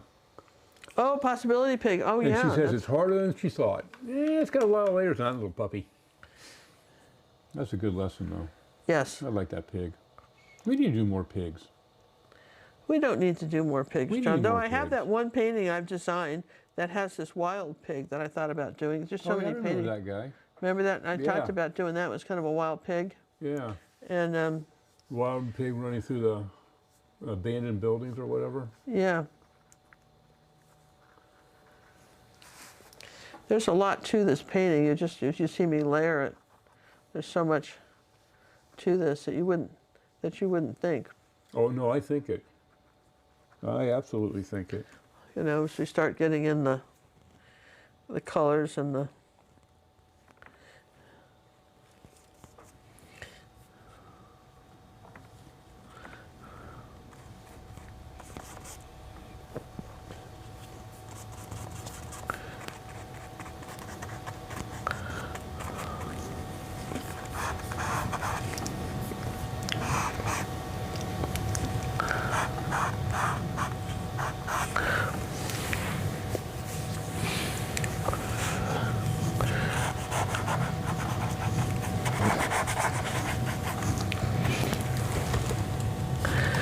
So I'm just kind of bopping around, putting on layers.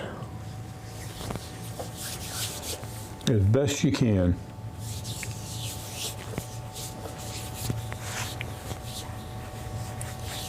I think that just needs to be lighter.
Sometimes I just have to think about what I'm doing.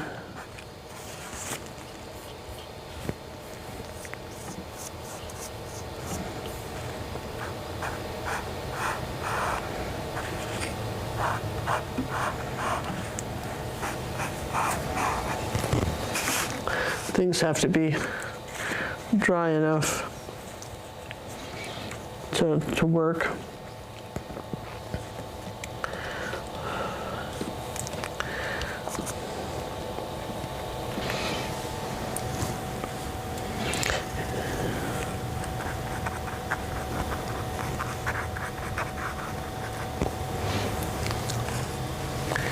But it's starting to get happier now, isn't it?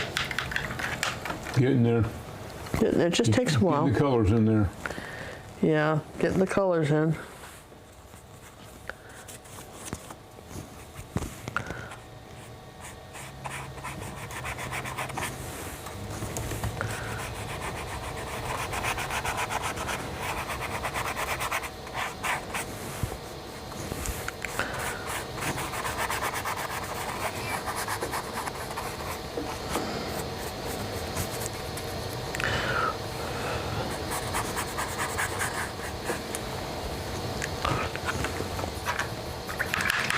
Well, let's see, I need to change something. Sometimes it helps if I draw it in what I'm going to change. The other things, the ones I like are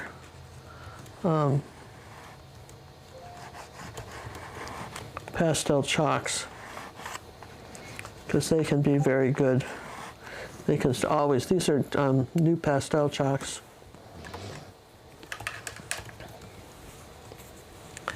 And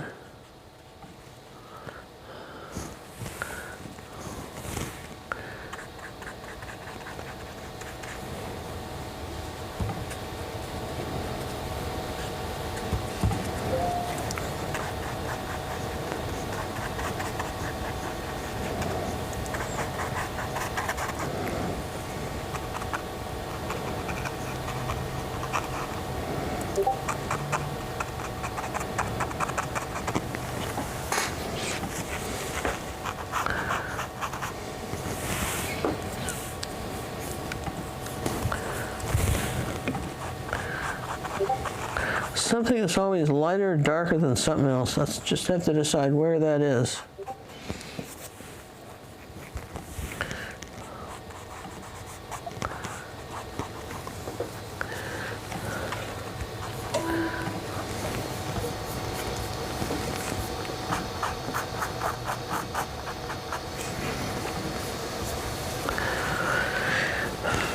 And for me, painting something like this is just, I love talking to you guys, and painting something like this is just completely entertaining all by itself. I just like painting. You know, I enjoy it. That's it. This has been, for me, a very fun project. For those of you who are joining late, this isn't a tutorial, but nonetheless, we have, you know, we have all kinds of, you know, landscape tutorials in our academy. Can you think of one that would kind of, you know, be this one? Something that would be similar to this. I would say we had the one in the fall. Just some really pretty fall ones that, you know, have trees and stuff like this. I don't think the only mailbox one we have is on YouTube. That's the only one that I'm aware of that's, and it's on, like I say, it's on YouTube. Sally wants to confirm that when you start painting and you have chalk lines down there, you just paint over the chalk. Yeah, and then at the very end, you can paint right over it. The chalk is like painting over sand. It can be a problem. And then you, when it's really dry, you just kind of wipe the painting with a wet cloth and remove any of the debris. Any of the debris that you that you found there.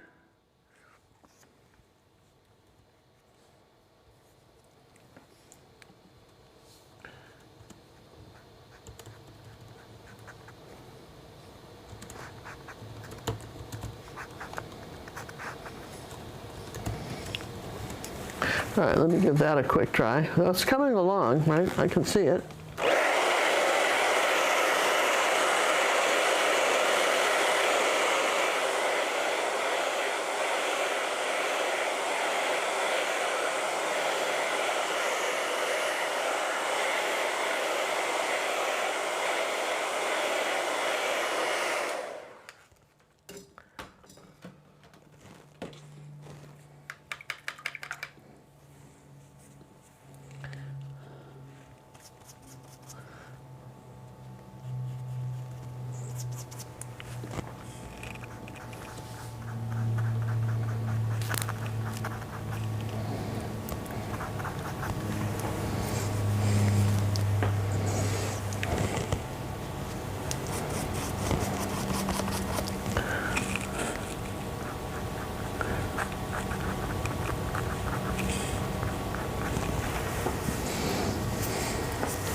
And then when that dries, that will get a different color pen. Let's see.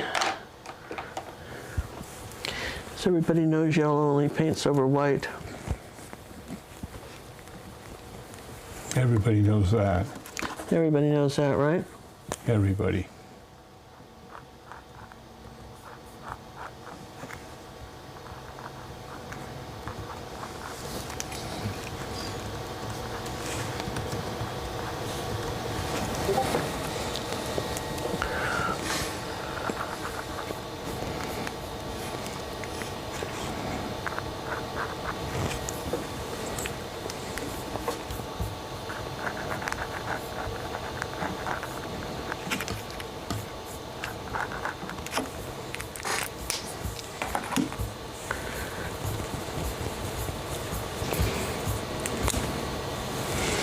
Here's one I haven't started, so I've shaken it up. This is one of the older ones that Artistos that doesn't have the, you can't see through. These are the older ones, but you know, the inks, you know, the paint's still good. I just have to start it. And the trick is you have to just press it and just hold it. You're not supposed to pump it. I can remember when I first started with pens, I started with, they were called oil painting pens, and they were made by Stafford, which is a Sharpie. And if you ever want to have something kind of fun, look up Stafford pens on the internet, and they make like hundreds of different kinds of pens. They have some that'll ride under the ocean and some that'll ride out in space. And you know, the oil painting pens were just one of the kind of pens that they had. See, I wanted this yellow there, but I just wanted to make sure I did the white first, okay? And the same thing here.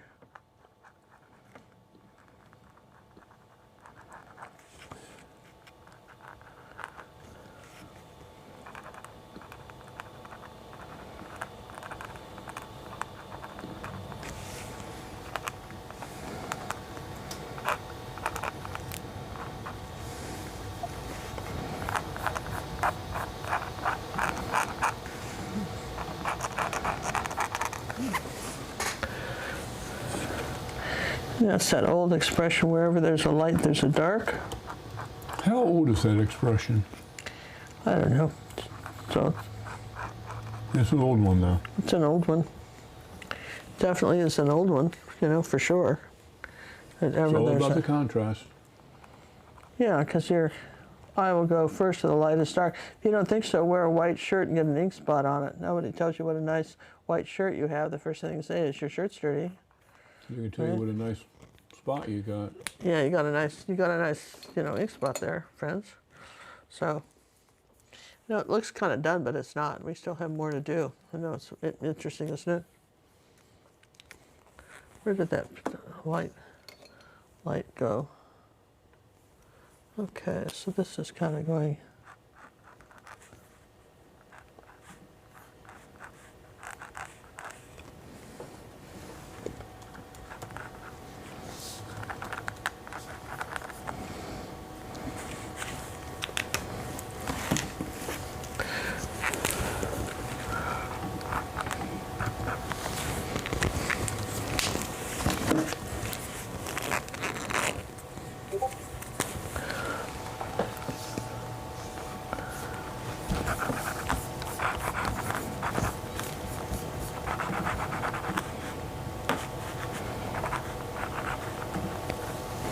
Okay, so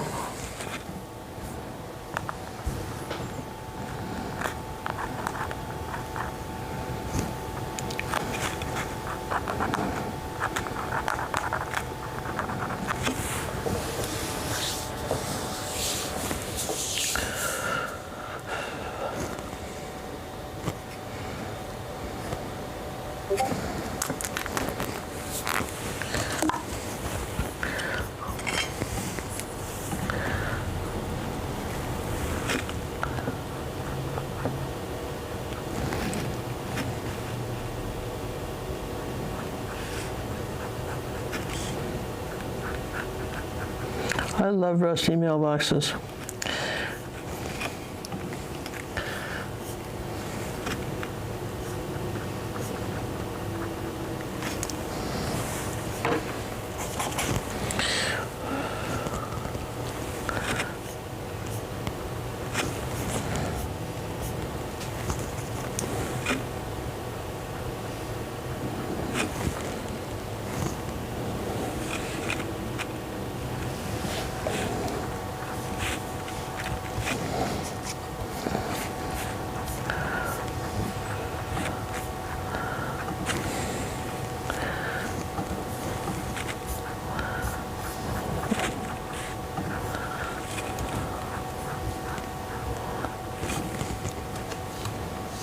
little white on me. Okay.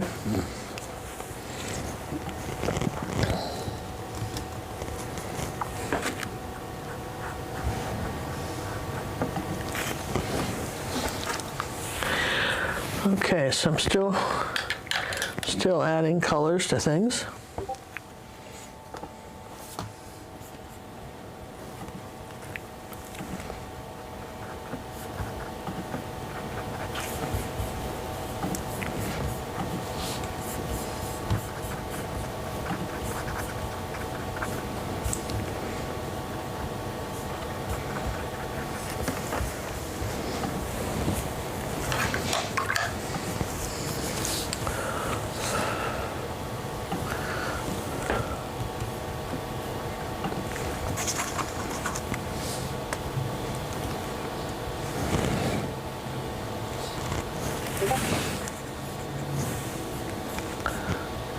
Let's see. Too much water on the brush.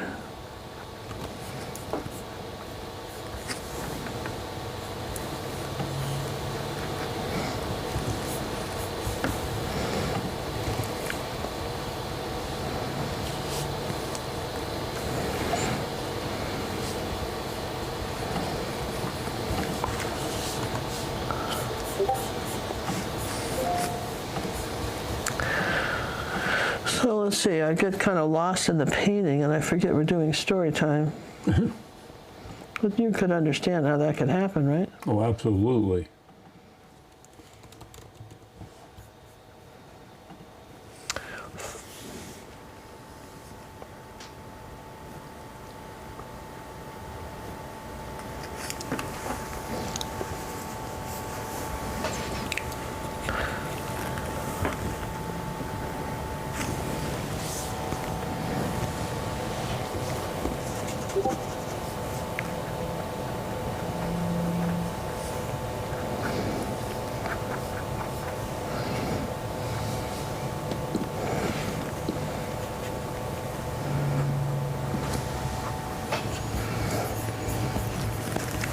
All right, so let's see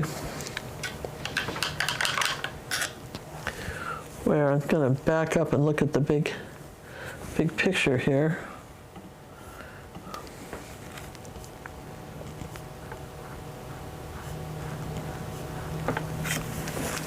Light pole back there.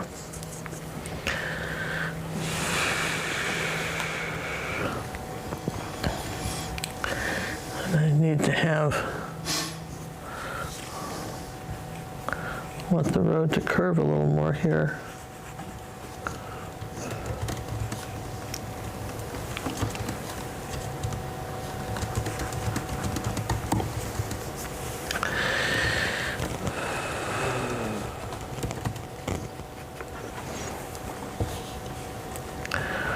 When I lived in California, we bought almost 4 acres in a place called the Liebenhain. And of course we had dirt roads that, there was a paved road, the Lone Jack Road was paved, but there were, a lot of the other roads were not. Certainly our driveway wasn't paved. And if you went up to Fortuna Ranch Road, where some of the other properties were, they were still dirt, paved now, of course. But in those days they weren't. And Cinnamon was in the 2nd grade, and she had met a little girl in school who wanted to ride the bus home with her and stay after school and ride her pony and, play. Sounded fun, right? So, I said, yeah, she could come over. Then her mom gave her a note from the bus driver, and we made sure her mom had our address and would know where to, pick her up, right? And when her mother just, we were both, I was probably, Cinnamon was 6. I had her when I was 23, so early 30s, and her mom was too, probably 20s, 30s. And she drives up to the house, and she's not smiling, and she gets out of the car, and she's glaring at me and explains to me that her daughter, was never going to be allowed to come to my house again. And I'm trying to understand what is pissed her off. I haven't even met her before. We just met her kid, who seemed nice enough, right? And no, your kid, you know, her daughter's never coming here again. That she's had the worst. In fact, she is so distraught. She's going to have to make a special day and go to Jazzercise now, because she won't be able to get through the day without going now. And I don't even know what Jazzercise is at that point. But for sure, she was abused, and so I'm trying to understand what on earth happened, right? That she is so, that has gotten her, what is the expression, panties in a twist? You know, just, you heard that expression, I'm sure, before, John, right? What is the expression? Panties in a twist. Oh, yeah, yeah. What Don't has get your panties in a twist. Yeah, yeah, the panties in, because this was a classic example of what that might be. You know what I mean? But you did find out what it goes Well, on? what happened was, now this was, you know, this was so shockingly funny. I guess for her it wasn't. For me, I'm trying to understand it. You know, I'm an open-minded person. I'm trying to understand what the heck happened. That this lady's distraught, and she said she had gotten lost. Now, to get to our house from the main road, you took a right on Lone Jack Road, and you stayed on Lone Jack until you came to our mailboxes, which something like this. And then you took a right and drove down our driveway. Simple as that, right? I mean, we had... Easy peasy. You didn't have to do anything else. There was nothing else required to get to our house, right? Yes, we had a long dirt driveway. DG, as you guys remember the story of how we were able to keep a dirt driveway, you know, in that state, right? But basically, you drove down the driveway and you got to our house. Bottom line, that's it. Nothing else to be said. It was just you got there. But apparently, she had taken a wrong turn, because she strikes me as a total ditz, right? Get the expression, right? And she had taken a wrong turn and gone up past where we lived, and then she turned onto Fortuna Ranch Road, which went up a steep hill and onto the gravel road, and she'd never had her car on a gravel road in her life. And she was so frightened once she got on that gravel road. There's just no end to how scared she was, as she explained it to me. I mean, we had given her a fright. She was on that gravel road, and that, my friends, was too scary. And it was so scary, in fact, she had to ask someone for directions, which was scary, of course, and then it was the worst experience of her entire life. And I'm looking at her going, "Jeez, lady, get out more." this There's a lot worse is the things than worst this. experience in your entire life, really? And she was not kidding. It was for her. Driving on a gravel road, and I'm just trying to understand. Let's put her in snow. I said, "Let me tell you something, Cinnamon." I said, "I don't care if her mother would allow you to come over. I don't think you need, I don't like the genetic pool in that family. I think you need to, you know what I mean? You need to move on, right? Find some other friends, because this lady has not only insulted me to the max, right? Yes, to the max, yes. But I found her very tiresome. Yes and yes. I couldn't believe it. She didn't know her, and she's screaming at me, really? And I'm a nice person. There's absolutely no reason to scream at me, and you certainly don't have to have your child coming over anymore. But you know what? I said, "Cinnamon, we've had a lucky escape early, because we know about these people now." Okay? And we don't, we're done. We're done. She doesn't have to come anymore. That's fine. We'll manage, right? And Can't believe you traumatized her that This was, badly. this was the worst experience of her life. And, you know, you just have to think about, and I'm thinking, well, you know, in some ways, what an extraordinary life she's had that this was, If this is the worst thing she's ever experienced. this is the worst thing that she's ever experienced, John, is driving up and having her car wheels start spinning on a gravel road because she didn't know how to get up the hill. It wasn't raining or wet or anything. It was a perfectly good gravel road. Absolutely nothing wrong with it. So, I mean,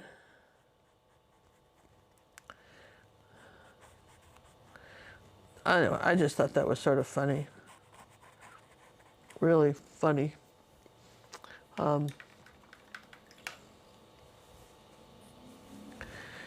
This is a sad state of affairs. Well, isn't it? Really?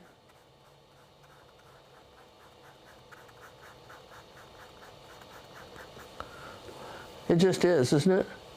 That this is, life has treated you so badly that getting on a gravel road is or so well, you know what I mean? This princess, right? She's just sort of princess person that driving on a gravel road was just it for her, man. You know, I don't know, John. Just. I can't believe you tormented her like that. Well, we did, apparently. We did. We tormented her. She just, she couldn't deal with us. So, now, there were some strange people that lived in our neighborhood. And we met some strange people over the years. But I didn't have this lady's acquaintance for long and felt better off for it. Just.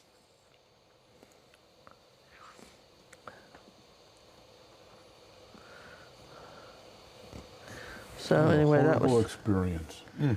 It was the worst experience. Just wasn't horrible, John. It was the worst experience of her entire life.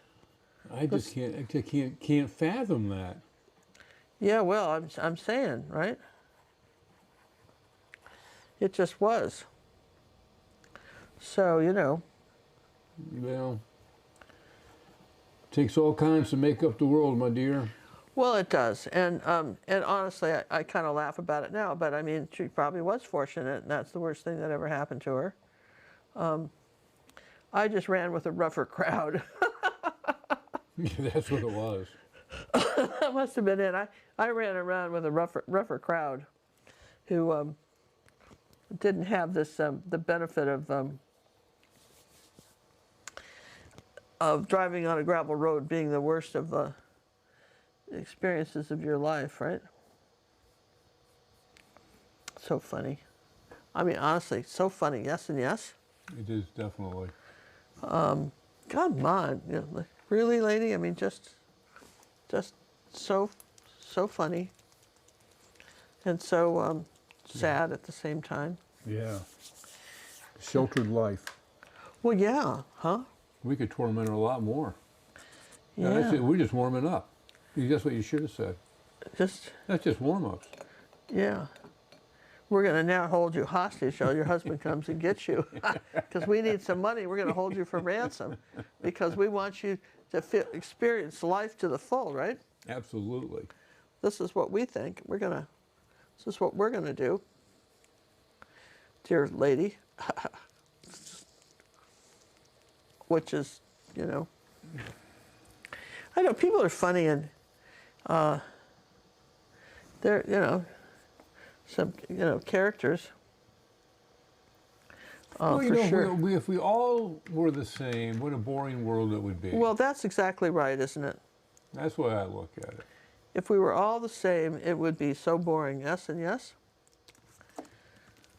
So, I know you're wondering, is this woman ever going to get finished with this painting? But no.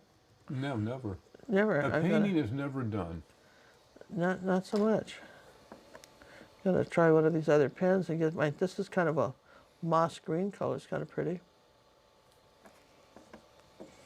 I will You're not drawing over that nice green, that gray piece of paper I gave you, are you? Yeah. Gave me a new one too, didn't you?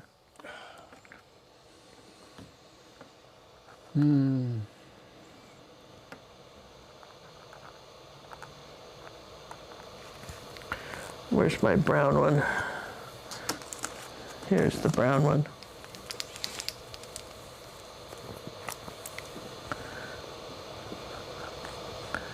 You know, a good one that would be kind of like this was the that old EG, that road with the fence and everything, palette knife.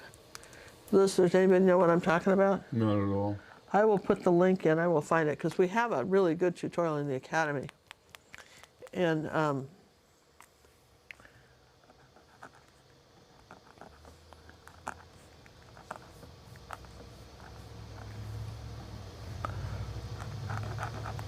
Do you have mailboxes? no, but it had a fence and a dirt road like this. It was in France. How old is that one? It was an oldie guy. Yeah.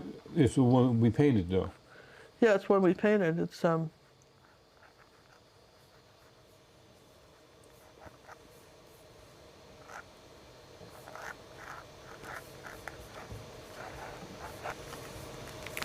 It's definitely one that we painted.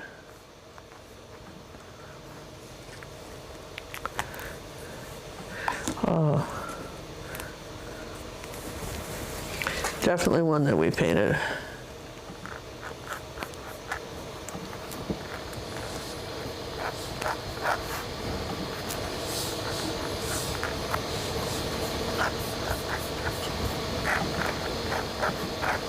Autumn Country Road, maybe? No, No, Teen, you were wrong. not that, but that's a good one. Could be that. We got It stuff, could be that, but man. that's not it. It could be that, but it's not it. But it could be. Could have been. Could have been for sure. Could have been. Okay. For sure. Could have been. Could have been. Sally would like to know what determines whether you use absorbent ground on a canvas or not. Absorbent ground creates. It's like you're painting on paper. So if you were to paint, say you're painting on a piece of watercolor sheet, absorbent ground acts like a watercolor sheet. So then it turns your acrylics into watercolor. your acrylic into, and gives the effect of this you were painting watercolor. Okay? And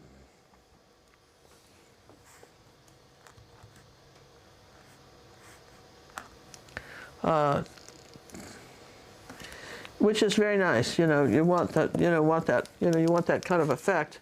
And But it is very different to paint on. yeah, it's very different to paint on. And we have done on YouTube, if you want to know, we did I think it was Monet's tulips. It's a long vertical, and that's Yeah, I done on believe so. absorbent ground. Yeah. It's an example of one that's been done on absorbent ground.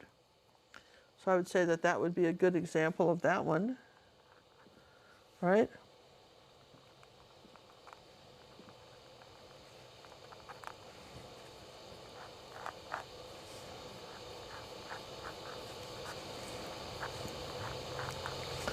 Okay.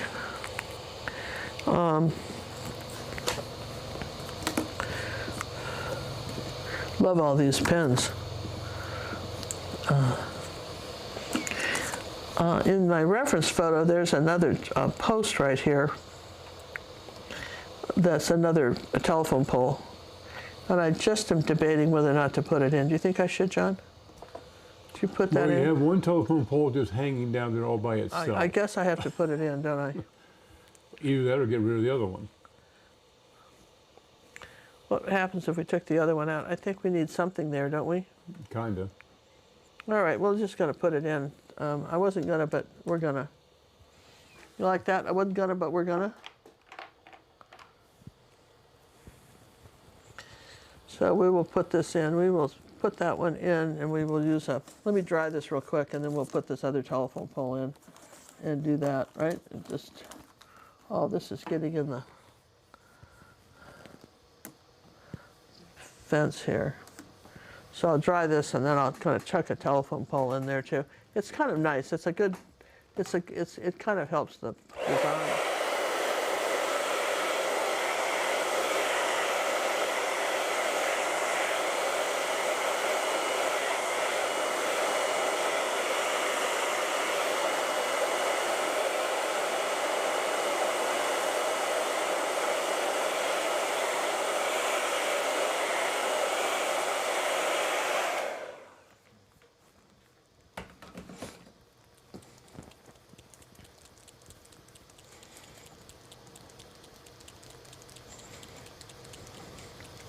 But over the years living in Southern California, we met some very interesting people, for sure. And with a lot of diverse backgrounds. And for the most part, I was surprised that people were not as friendly as I thought they would be. For the most, we made friends, but like I thought for sure our neighbors would just be friends with us because we moved in. Weren't that many people living out there in the country like that. And they were not. Nonetheless, we liked living there. Cinnamon went to a private school for a long time.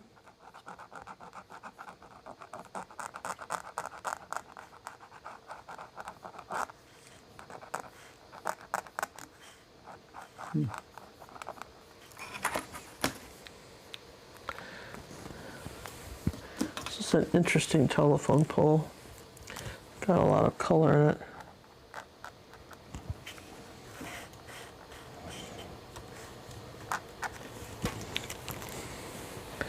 And she had some friends that, she had made a lot of friends because she had horses. And she had she had a horse, and her friends had, horses. And we did some competitive trail riding, so she made friends with people, who did that. And, let me just start that one. She made people, friends from that too. And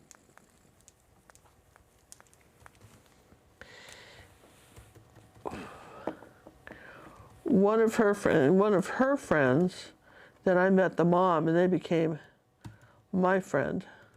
So the parents became like, like the kids, and then the parents, Cinnamon's dad and I became friends with the parents.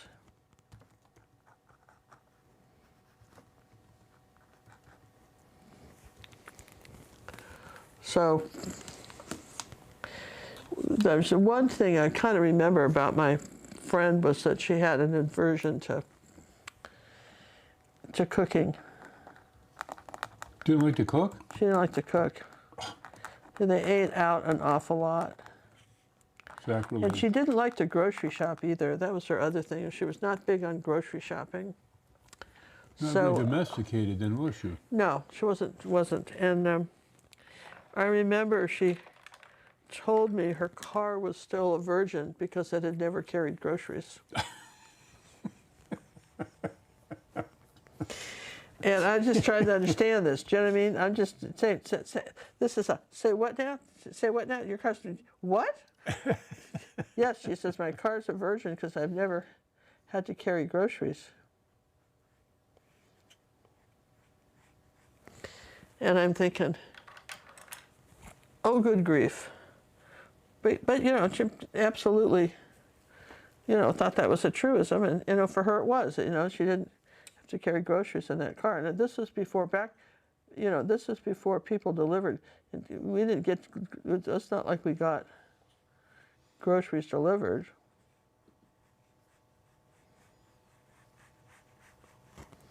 That's Okay. funny. I know. It's funny, isn't it? The car never drove us.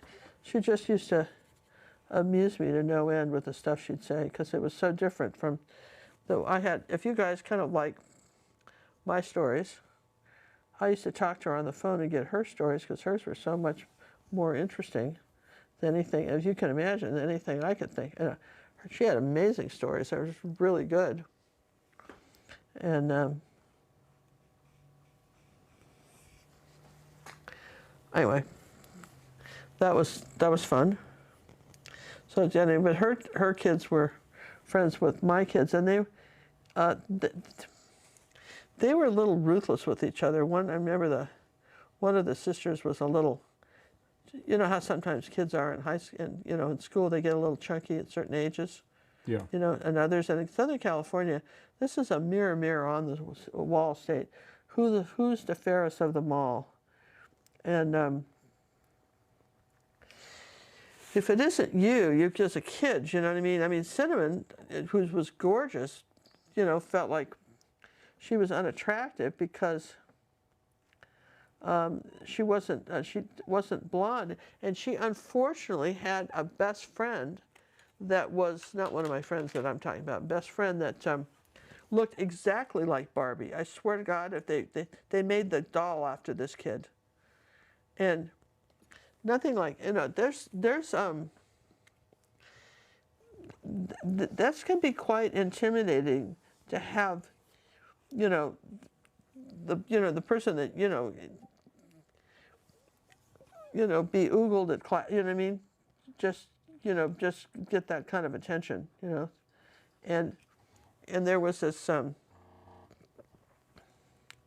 anyway, so that's I think about that. But her other friends, her friends from that girl didn't horseback ride or anything. Her friends that were from horseback riding were just keep trying to think what I'm doing as I'm talking to you here.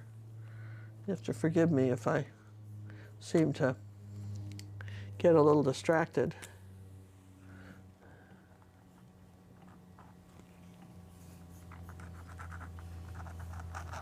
Okay, got that. Just trying to put in the lights and the darks.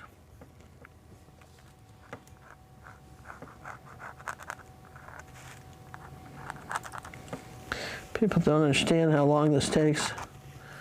Doing stuff like this.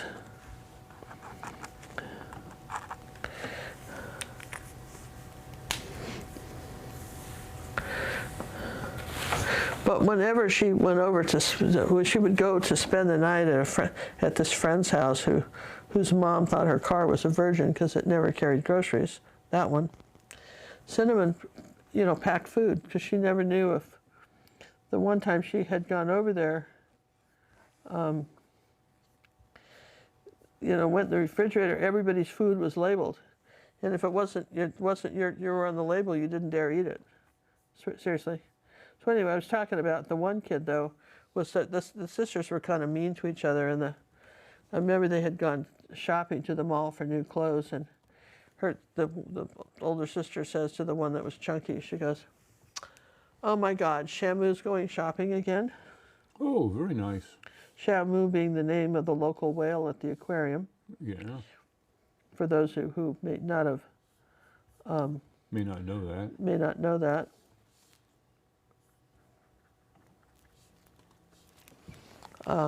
Very appropriate. That's a very appropriate. Yeah, kids, but sisters fight and that kind of stuff.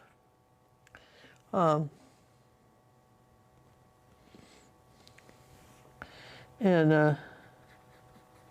their dad was a doctor and kind of a germaphobe, and we became good friends over the years. But he was a pathologist, and apparently, by the time he saw anything, it was in a slab in a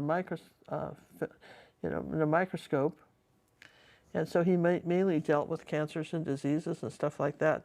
So I can remember going out to dinner with one time in Houston when they'd come to visit, and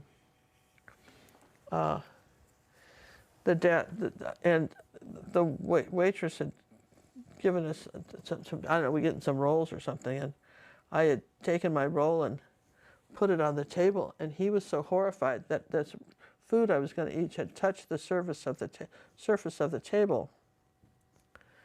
I mean, really, honestly, he was just Flabbergasted. And I remember my friend covering for me. Well, you got to forgive her. Her mom just died, so that was fine. And so nothing she does. You got to give her a pass. But I wasn't getting a pass from him. He just put it on the table. He was so concerned with germs. And it's and then I mean it's just a shame, really, right? But when we talked, we're just talking about different kinds of people's, upbringing and how they see things, right? I think I got that poll in there pretty good, didn't I? So we have sort of a sense. I think I'm very close to wanting a frame for this now, John. I think I'm very close to being finished with this, and you guys are going, when's she ever going to finish with this? Absolutely. When's she ever going to finish this painting? Each of these paintings is done with love. They are, and I enjoy painting them, and I want them to be as nice as possible. Do the best I can to make sure that everybody getting a painting is, loving it. And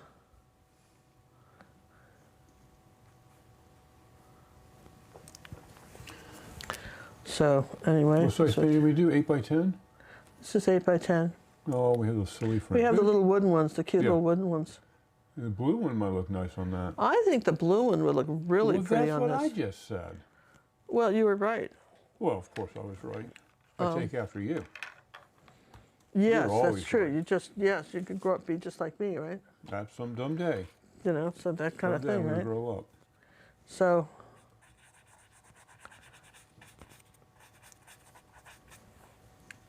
I doubt it.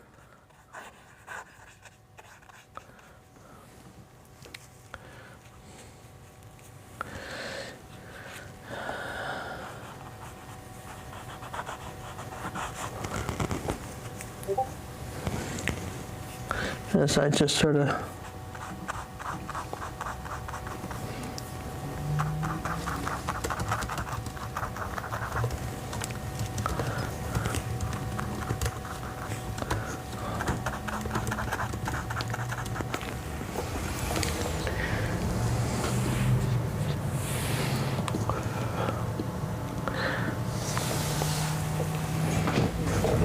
let's see if I can procure a frame for you.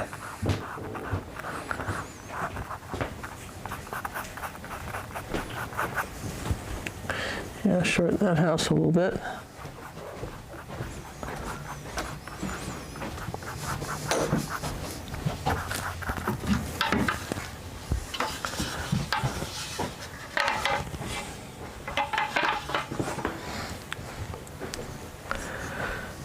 Yeah, let's see what you got, John.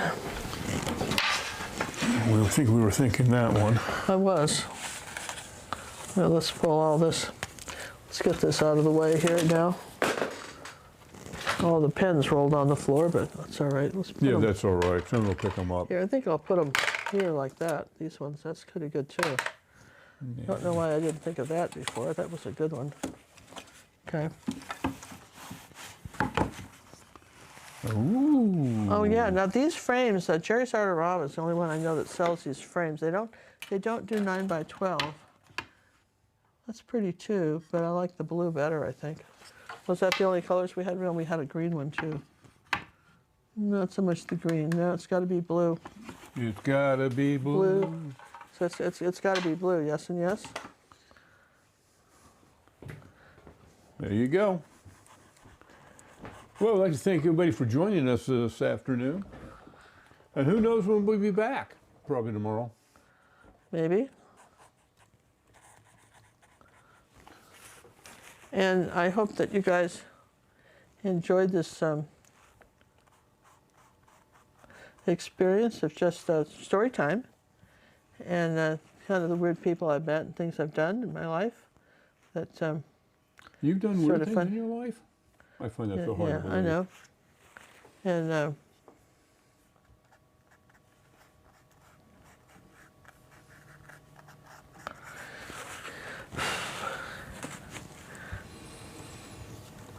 just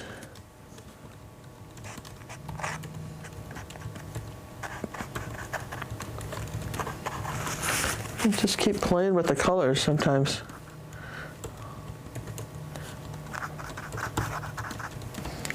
I love cadmium orange.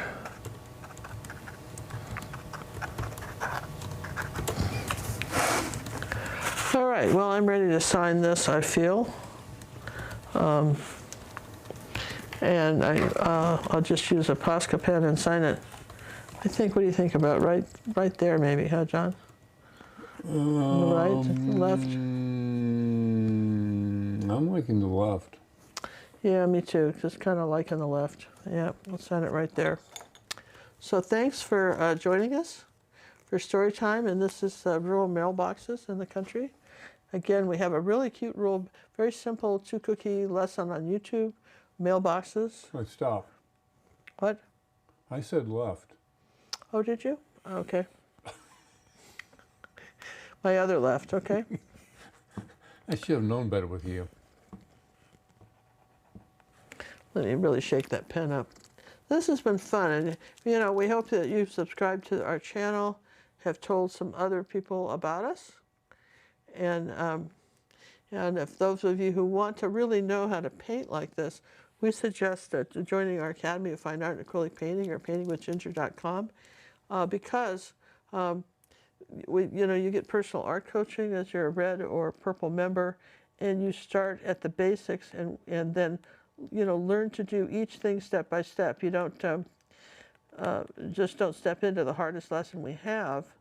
We want you to succeed, so we want you to learn how to do. I don't like this too high. On the, Start the basics. we want